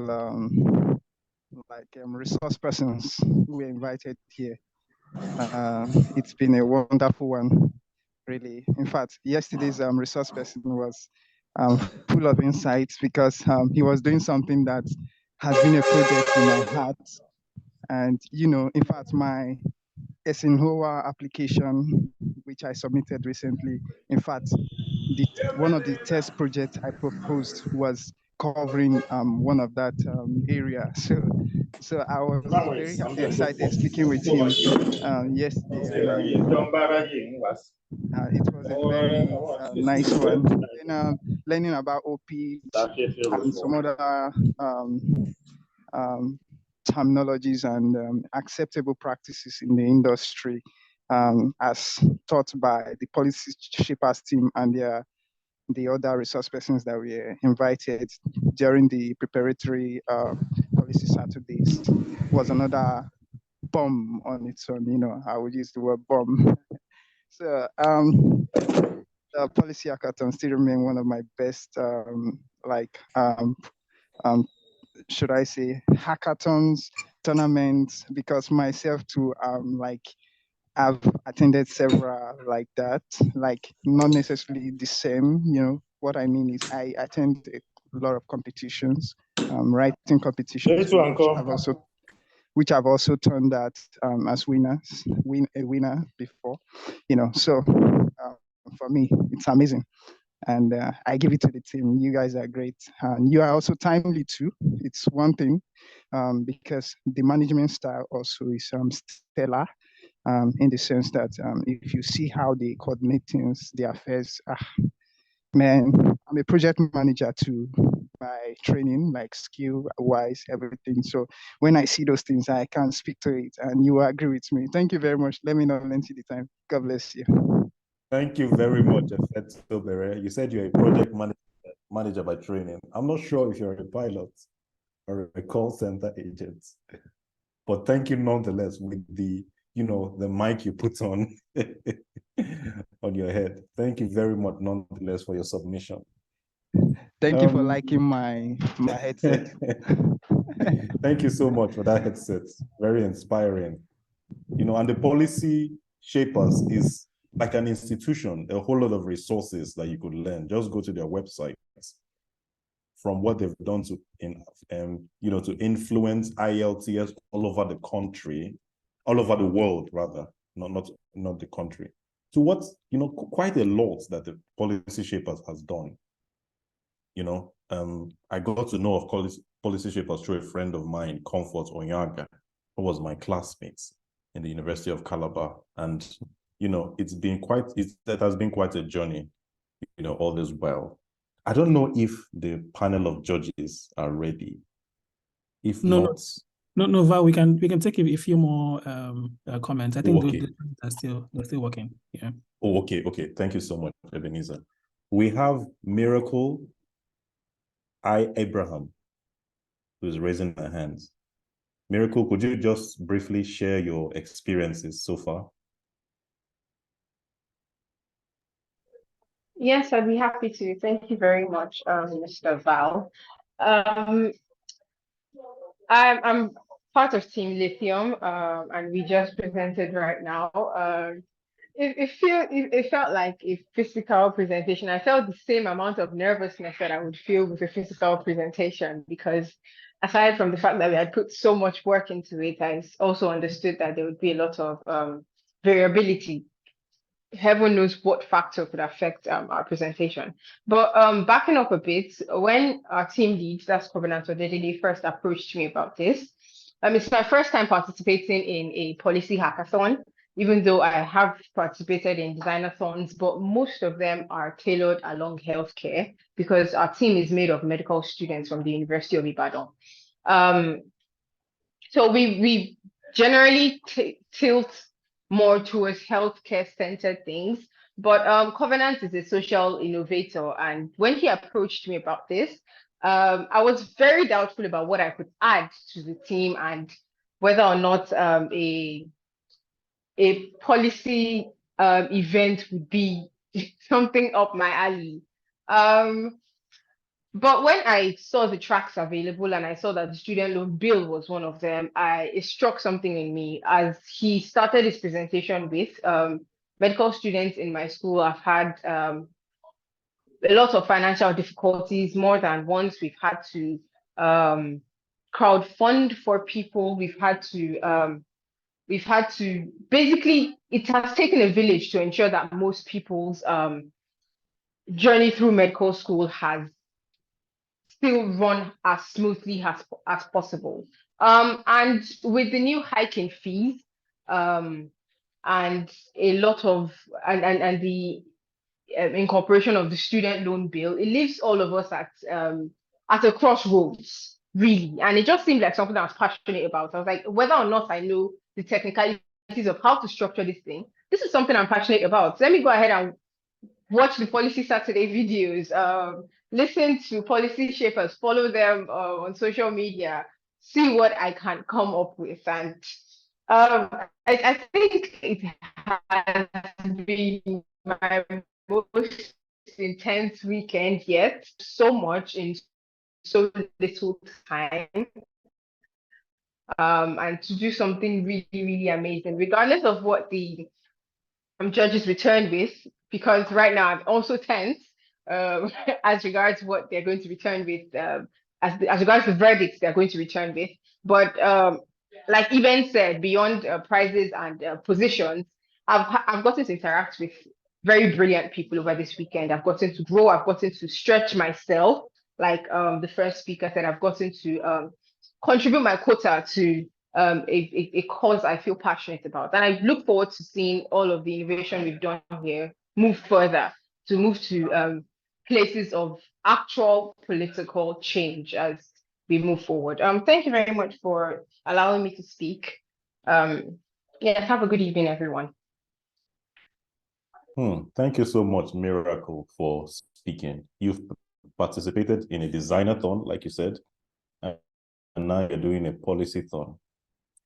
You could just do a miracle-thon. You're just a miracle. You're just awesome. Thank you for being a participant in this second edition of the Naija Policy Hackathon. Thank you very much. I understand that there are quite a lot, 49 participants according to this Zoom, but there are a lot of people who are joining with others. Like for me, I have my wife and 2 kids who are joining me right now and listening. So we are like 4 people in this one discussion right now. So quite a lot of you are having other people join together, making the numbers much more.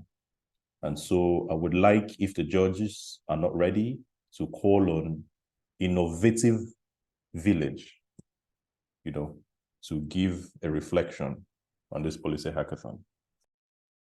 All right. Thank you so much. Thank you so much, Mr. Val.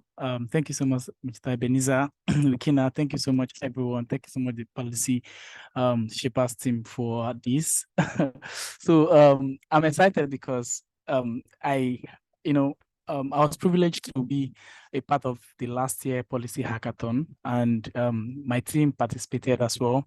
and we were also privileged to be the winners of the last hackathon. But this year, we couldn't meet up, but I was so excited about the hackathon when it came by, and I had to tell myself, regardless of what happened, I have a very busy schedule, but I'm still going to be a part of what is happening here.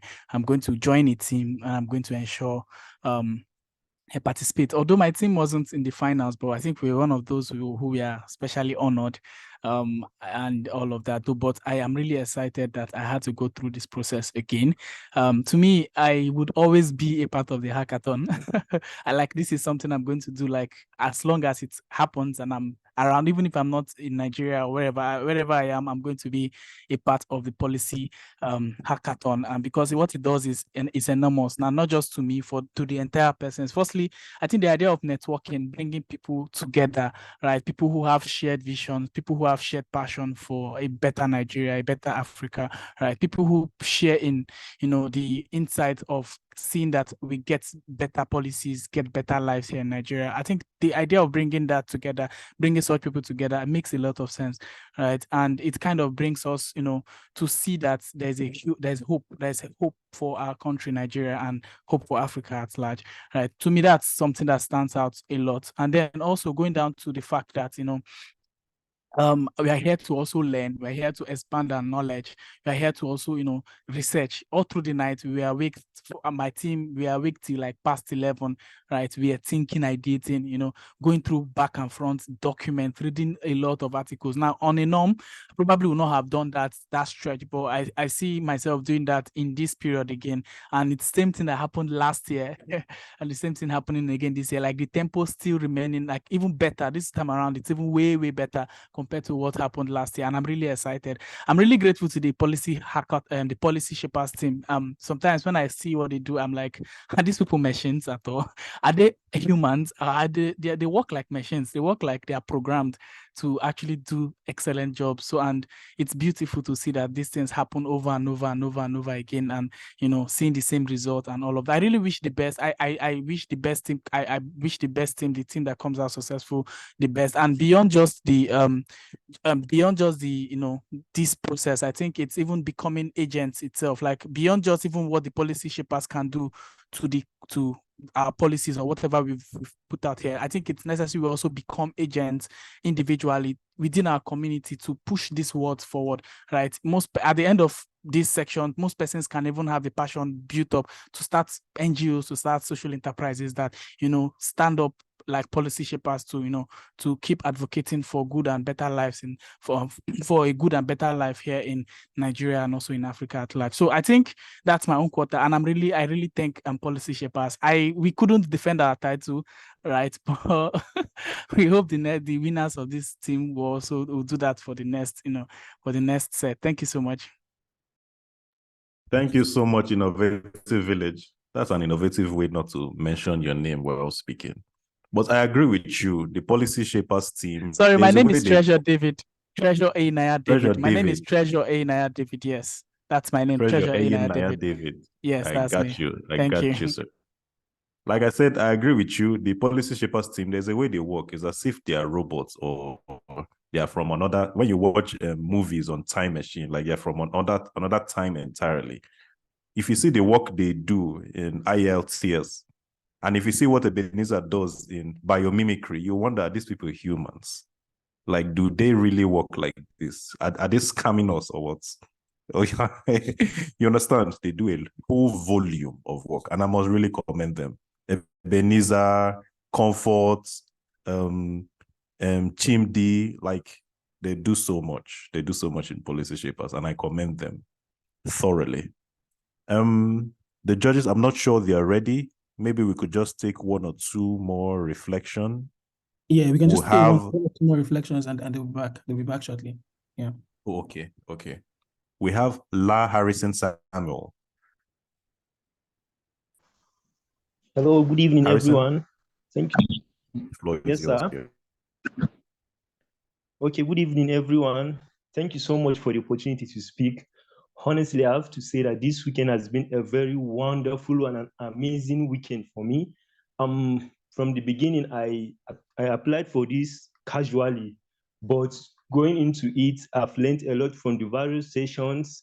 from my teammates. It has been an amazing experience. Since after leaving school, this is one of the experiences that I had that really impacted me so much. And I'm really grateful to the Policy Shapers team for this amazing opportunity for the youth to share their ideas, their understanding, and their voice. I'm from Team Green, and then honestly, it has been an amazing weekend. Throughout the night, we work all through the night trying to come up with ideas, and then at the end of the day, we had the opportunity to present. We really appreciate that this government giving the youth the opportunity to also give out giving their ideas, their voice to policies. This is really amazing. And then to each and everyone, the judges and everyone, we thank you so much for your time and your efforts to see the success of this program. And then this is a great opportunity for us, for me in particular. I've got connection with a lot of people, like-minded people that I learned a lot from, and I'll keep learning from. Thank you so much. I appreciate.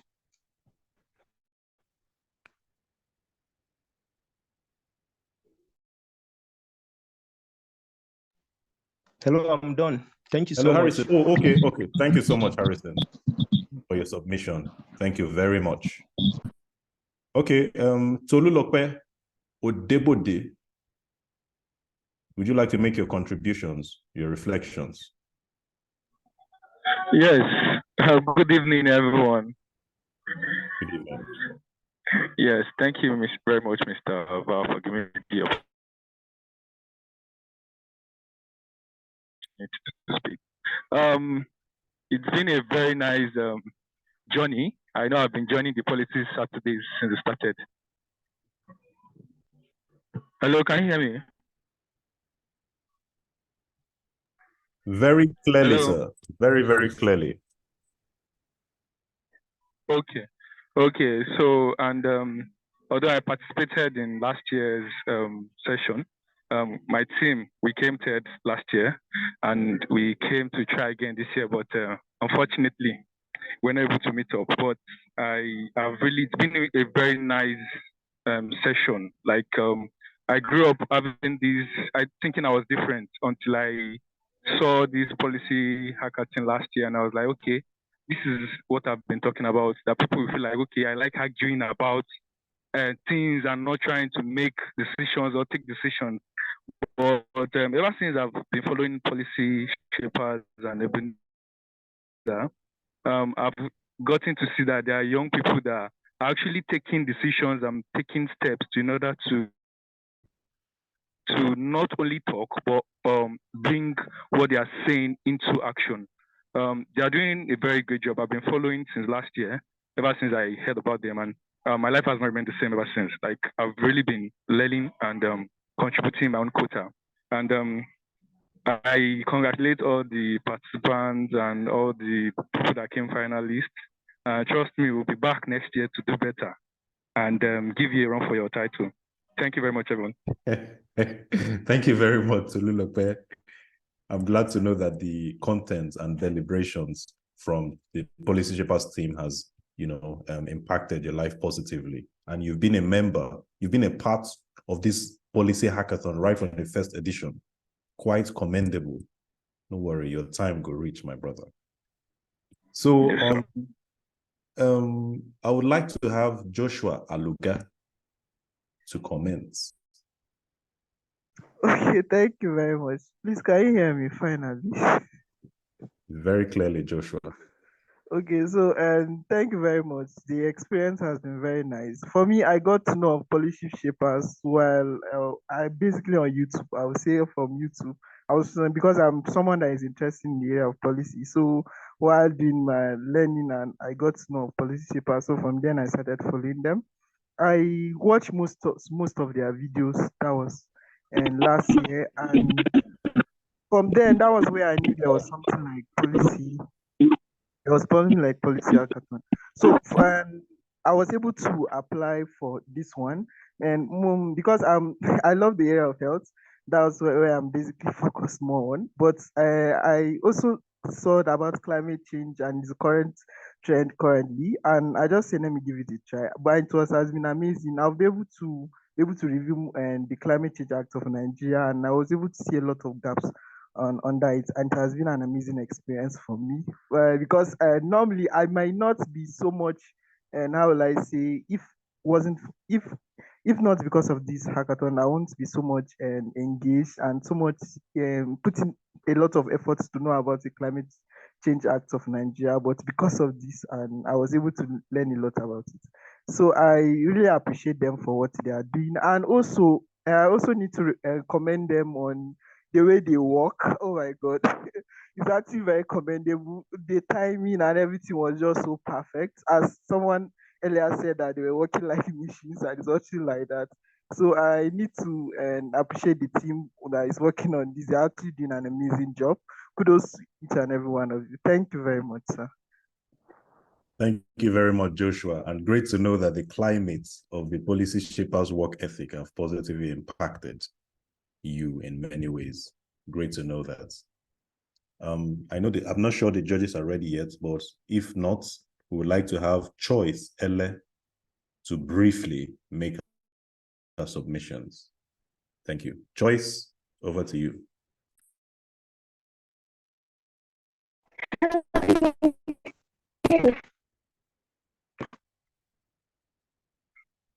Hello.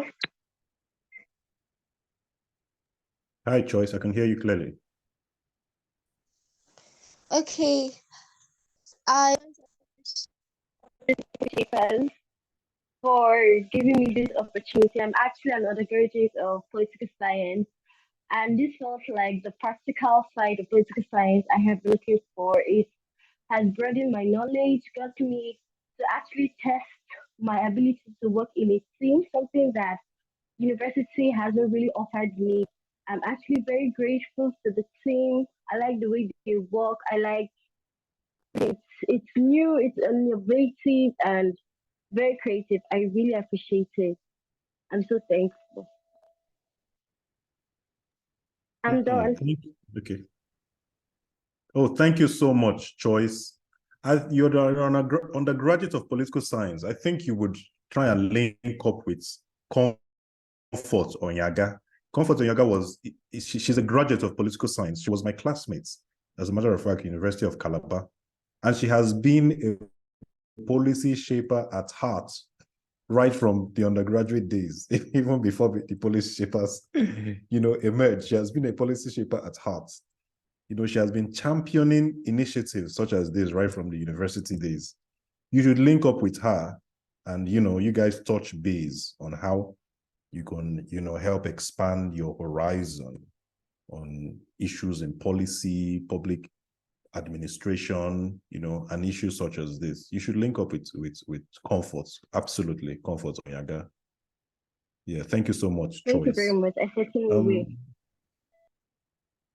Yes. Ebenezer? Okay, the judges will be coming back in the next 2 minutes. So we could have Tolulokpe Odebode to briefly, give us what do you call it? A reflection within the next 1 minute. Tolulokpe, over to you. I think Tolu has spoken though. Tolu, is this a new hand or is this an old one? No, I've spoken. Sorry, yes. I forgot to drop my hand. Thank you. That was not your real hand. Okay, thank you so much for your reflection so far. I don't know if anybody has anyone to comment. Comfort, do you have something to say, especially as Choice Ele indicated that she's an undergraduate of political science?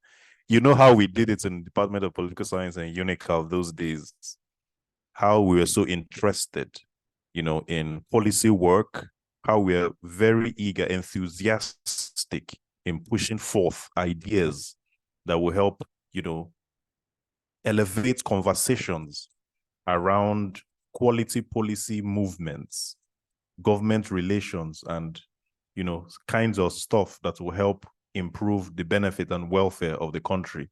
We're always eager to make Nigeria like a metropolitan country, first world. In political economy, we call it the center of the center, the center of the center, the periphery, the center of the periphery, and the periphery of the periphery. We're always eager to move Nigeria to the point where it can first of all become the center of the periphery, and then center of the center, because as it stands in political economic contexts, we are like periphery of the periphery. So Comfort, I don't know if you have anything to, to say, especially as Choice, Ele talked about being an undergraduate of political science. There's a whole lot of theories: structural functional theory, dialectical materialism theory, elite theory that could help drive conversation around, the development of policies, in Nigeria as it is.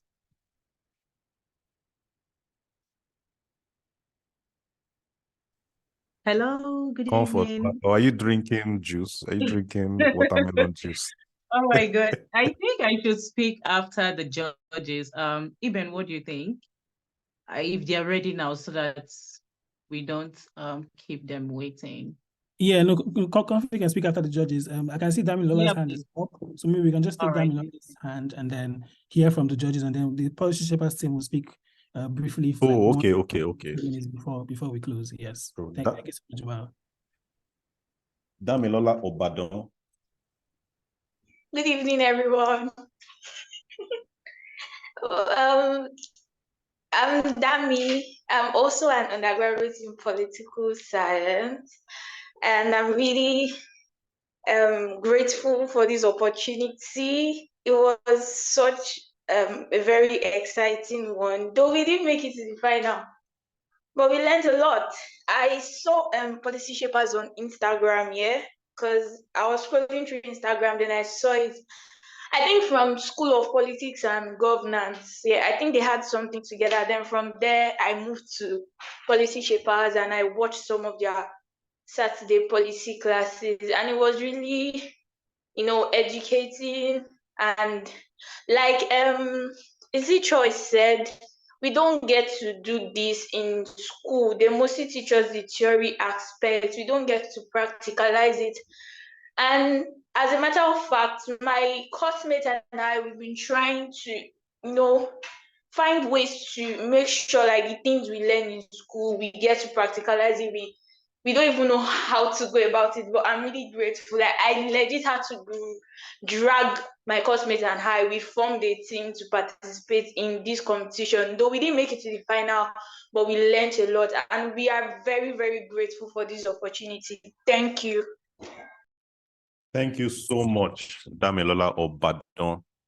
Political science is actually very, well, even I studied political science, sub-discipline of political science, actually. A very interesting course. And like I was discussing with one of my professors, Professor Celestine Oyombasi, who is a Fulbright scholar, one of the leading professors of political science in Nigeria, on how to help, bring about a market-driven approach to political science, to teach students how to develop policy briefs, position statements, all this, in fact, all this stuff policy shapers were discussing, have been able to teach people on. Because you can't just go to political science department and just be learning theories. You learn about Aristotle, Plato, and the rest. How about what industry wants?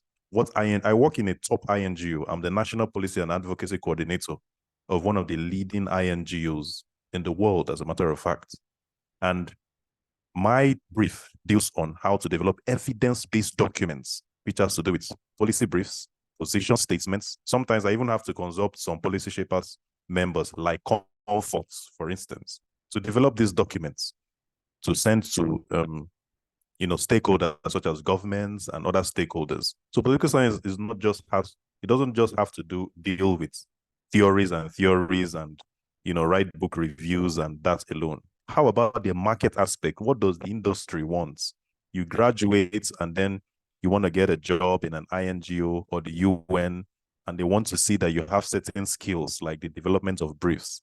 I mean, policy shapers, if you were involved in the trainings in the last few weeks, almost, in fact, the entire aspect, the entire gamut of the training in Policy Saturday is just all you need. Even if you don't have a 4 years study in political science and you come to Policy Shapers Saturday, you probably would gather a skill that UN or a top INGO would need to further their interests So making a first class in political science doesn't guarantee you having that skill that some of these people in the markets actually need.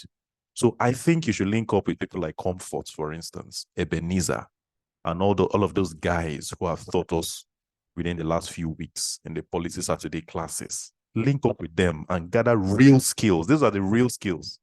Ebenezer thoughts on OPED. Sorry to just cut you, Okay. Val, just to let you know that the judges are back, just so that we don't keep them for so long. Sorry. You can. No. I know that you are not aware. We're waiting for them to come. So we can call on the chief judge if he's ready to give us a speech and then his announcements. All right. Thank you so much, guys. Impressive work so far.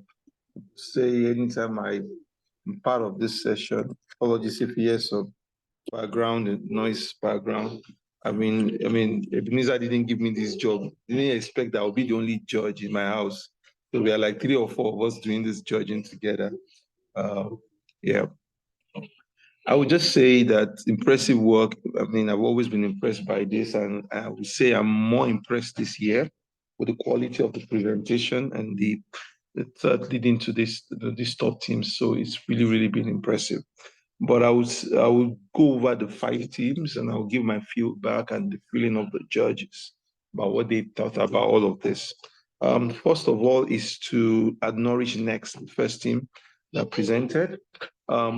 Great work, great presentation, but this is a policy hackathon. So we were really a bit troubled of the fact that you didn't have a specific policy you were nailing on. You led us too broad. Kind of feel a bit that we were, where you were leading us, maybe you were giving us like these AI vibes, but we wanted to really zone in. So we look at agriculture and you laid down all the entire challenges in agriculture for us.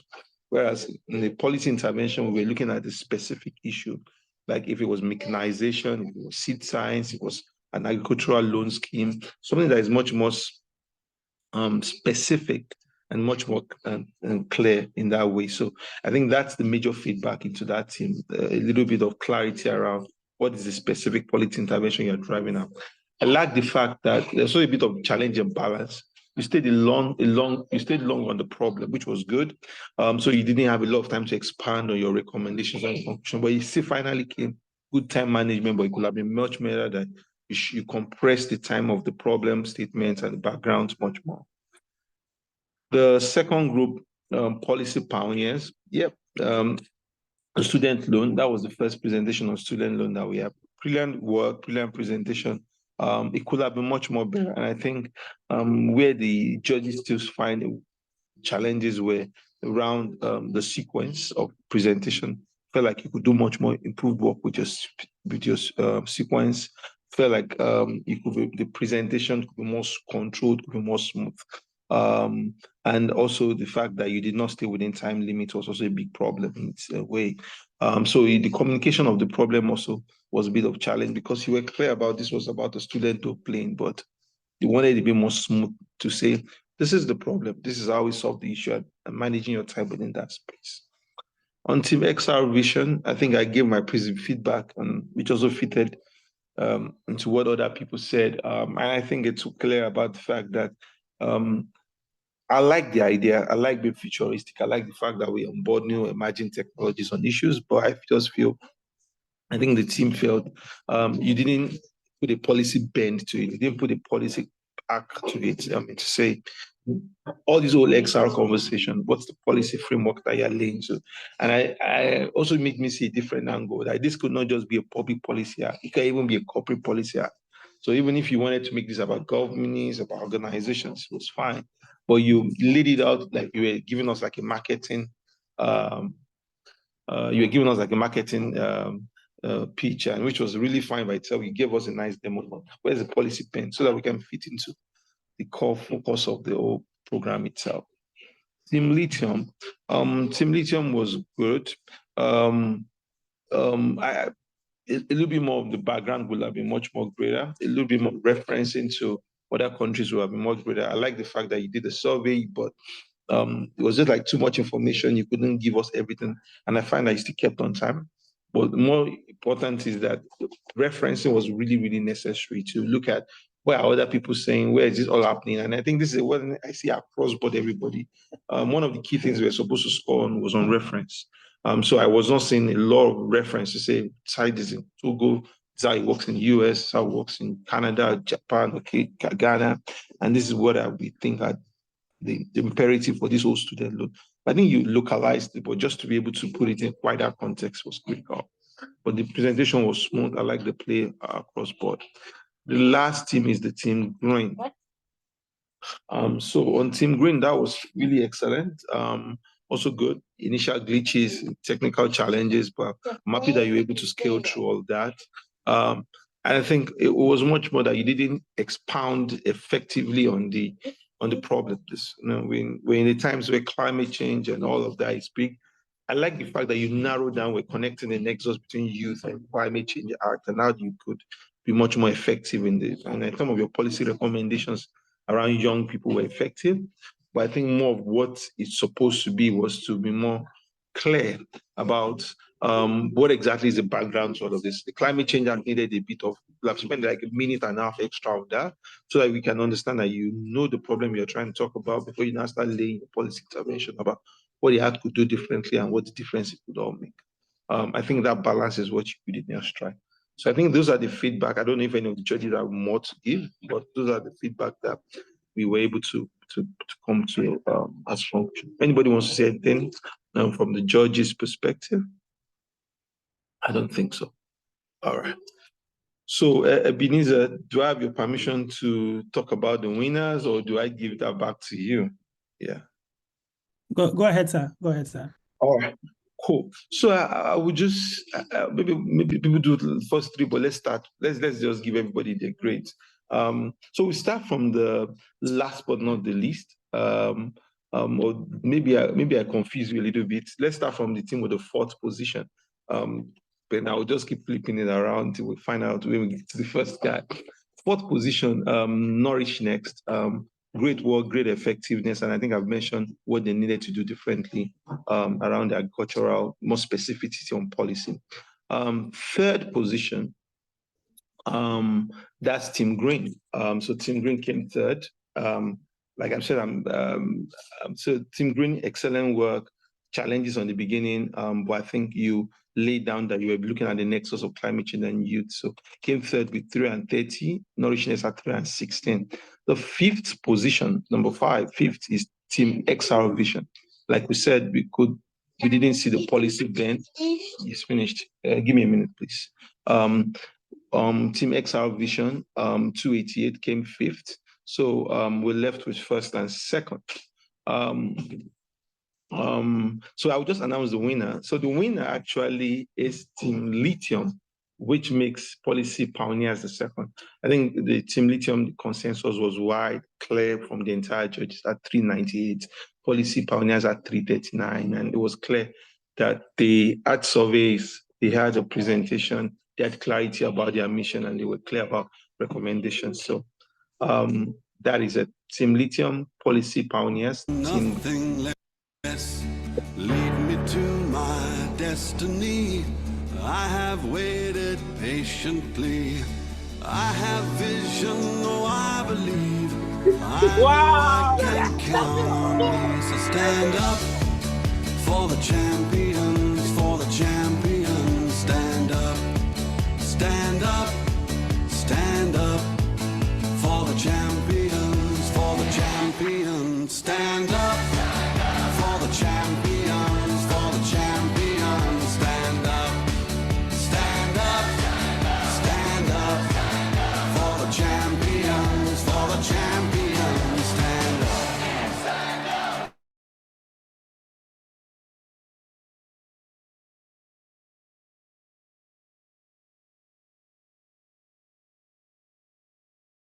Over to you, Val, for the next stage.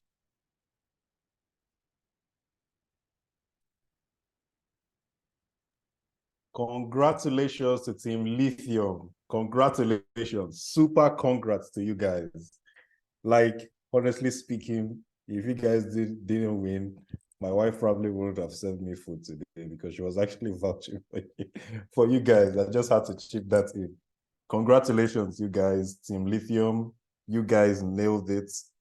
All the teams did so well. Like I said in my LinkedIn post, it would have been difficult for the judge to arrive at, the winner. But Team Lithium, congratulations to you.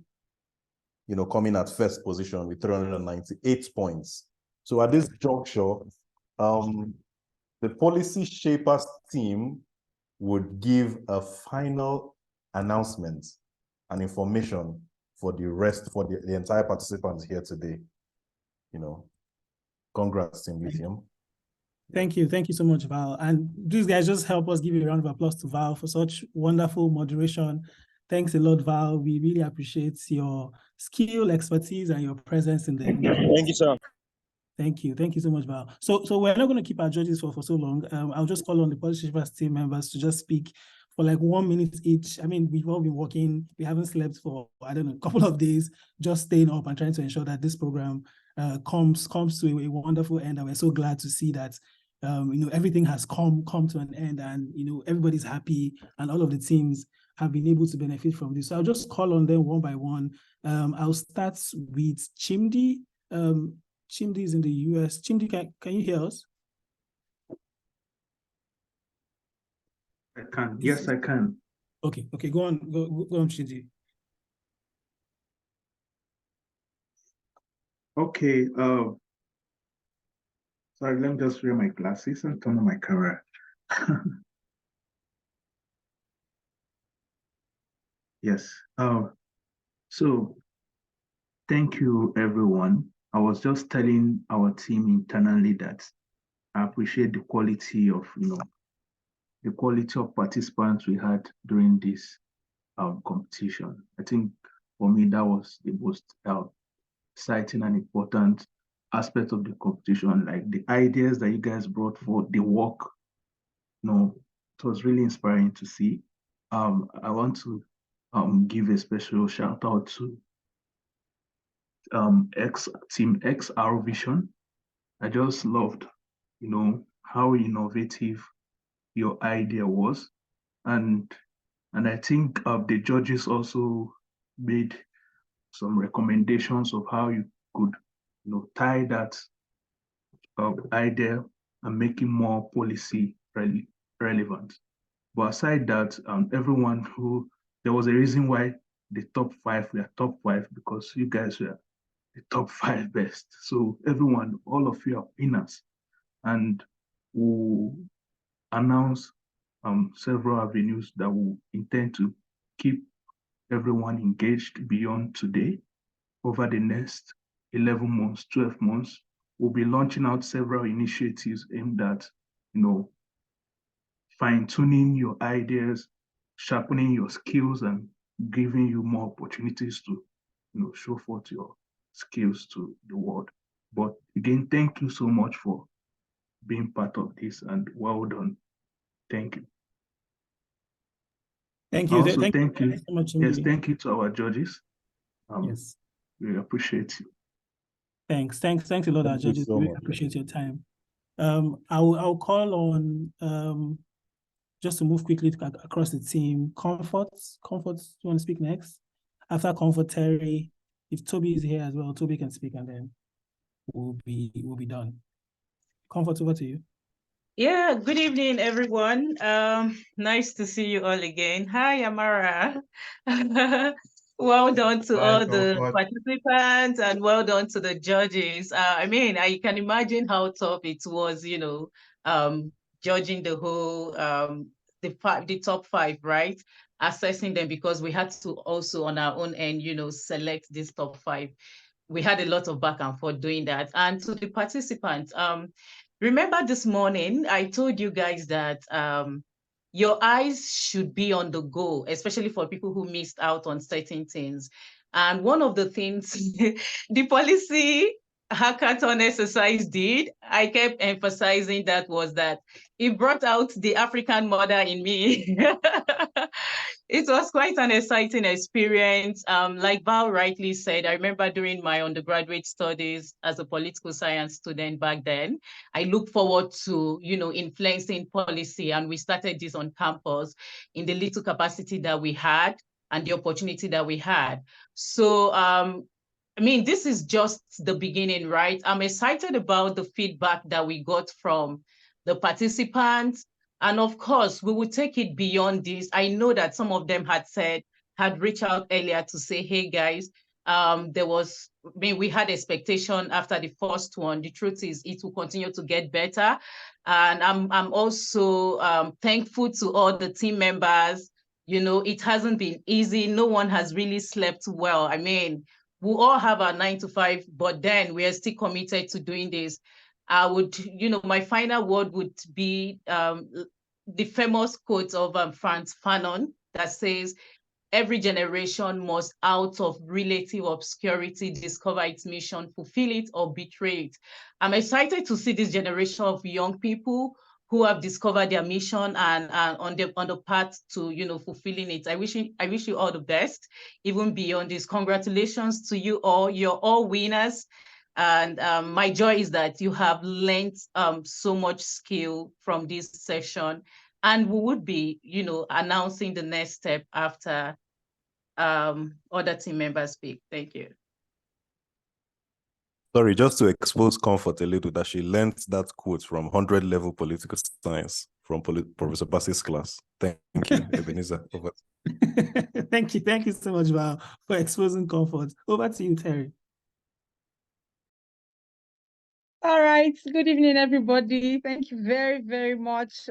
I'm really, really super duper excited and very humbled as well, because we won't be here, if not for the passion of all the participants. So, so I think that I want to say thank you to everyone that have participated. Thank you so very much. I want to thank the resource persons for taking out the time, from Val, the moderator, to the judges, to the panel discussions. It's been very great just having us. I want to thank policy shapers. Really, I think about the work that everyone has put in. Thank you so much, Kende, Chimdi, Toby, Comfort, Eben. A team is as good as its leader, and Eben, I really want to say thank you. We are very hopeful. We continue to do what we do. Like Comfort said, every one of us on the team has something else that we're doing, but we're here because of the same kind of passion that has driven the rest of us to participate. Is that kind of passion as well that has also brought us together to do this thing that we do, and we are hoping that beyond having these conversations, the policy shapers team can also sort of be like a rallying point for everyone interested in policy development in Nigeria, not just the participants, but other platforms as well that do work around the policy space. We are hoping that, we can evolve into that platform where there is a meeting point and everybody can just come together and do the things they do. Thank you, everyone, once again, and have a great rest of the day. Back to you, Eben. Thank you so much, Terry. Is Toby here? So Toby speaks and then. Yeah, I'm here, Eben. Thank you so much, Eben. Thank you so much, everyone. And particularly the team of policy shapers and also our judges for taking out your time, to judge this event. Like I said, when I was moderating one of the sessions, it's really, I said we should see it as a teachable moment. And I'm glad that is happening, from the very solid feedback we've gotten from the judges and the fact that I read all of the policies, and I think one thing I've seen in a lot of them, particularly the top 5, was also the fact that you could see that it was not just one person's work. You could see collaboration. You could see that, your data collection skills, and a lot of these skills are skills you can then transfer either back to your work or your school, whether you're an undergraduate student or you're doing a PhD like myself, or, at the end of the day, you are able to then take this skill to doing better and also get better opportunities, for policy shapers, for us, the policy shapers, the hackathon, we've been an hackathon was what started it, and then now we've been able to drive the IELTS campaign, do a lot of great policy work. And I think one very interesting moment for me, particularly the fact that when I was taking a policy class at Sussex, and a lot of times in that class, I had flashbacks of what we were doing when we were writing what's it called, the Stanford Hackathon. And I think it was one really good edge that that gave me to understanding what it then looks like when I then put this academic knowledge with what it looks like, something that will transform the lives of people. And I would say that we take that, these skills that we've learned, these feedbacks, we take it. I mean, we had winners, nobody's a loser, but also everybody has learned, even for those of us who also are policy shapers, we're also, listening in and also learning more to do better at our work also. So thank you so much, everyone. And I see Kenny is here. Hi, Kenny. Yeah, I guess I'll just follow straight to my name is Kenny, and I'm a PhD candidate at Indiana University in the US. And it's been an honor working with policy shapers for the past 3 years. As they all rightly said, we all started by participating in the Stanford Policy Hackathon.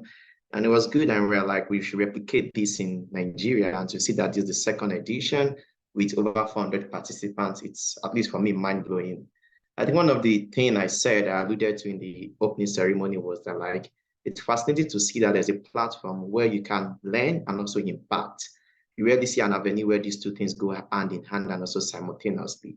So here you are learning process of policy making, critical thinking, making adequate network, how to work in a team, but also more importantly, pushing policies in front of, look at the panel of judges. These are individuals that are powerful and have access to network. And also some of these policies will be published. So I think it's very, very cool. But the highlight of it for me also is the versatility aspect of it, because here you are forced to go outside of your domain, even listen to other policy briefs. And I think these are fundamental life core values that will make you excel and succeed in whatever you want to do.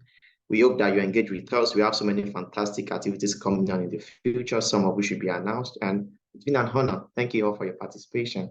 And to the top five finalists, we are so very, very proud of you. Congratulations once again.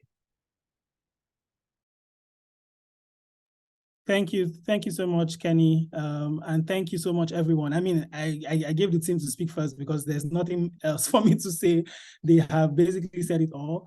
A few days ago, I turned 31, and when I think about the things I'm proud about in my life, I feel like being able to work with this team and to be able to do all the things that we've done, will somewhere be there at the very top.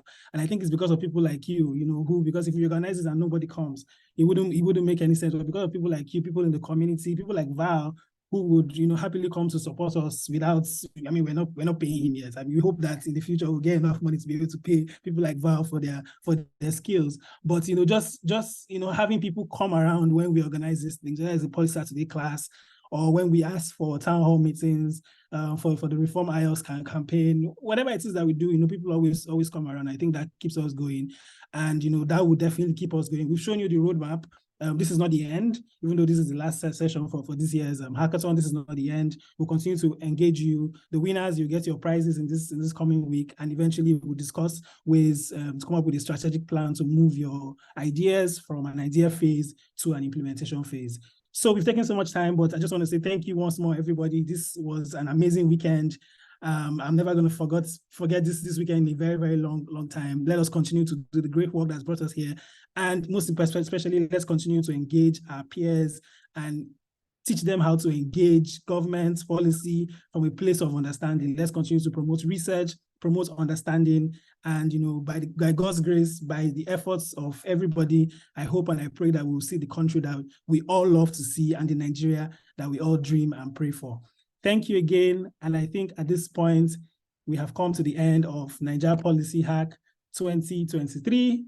You can unmute and say bye as we close from today's session. Bye, everyone. Thank you. Bye, everyone. Bye, everyone. Thank you. Bye, everyone. Thank you very much. Bye, everyone. Thank you. Bye, everyone. Thank you.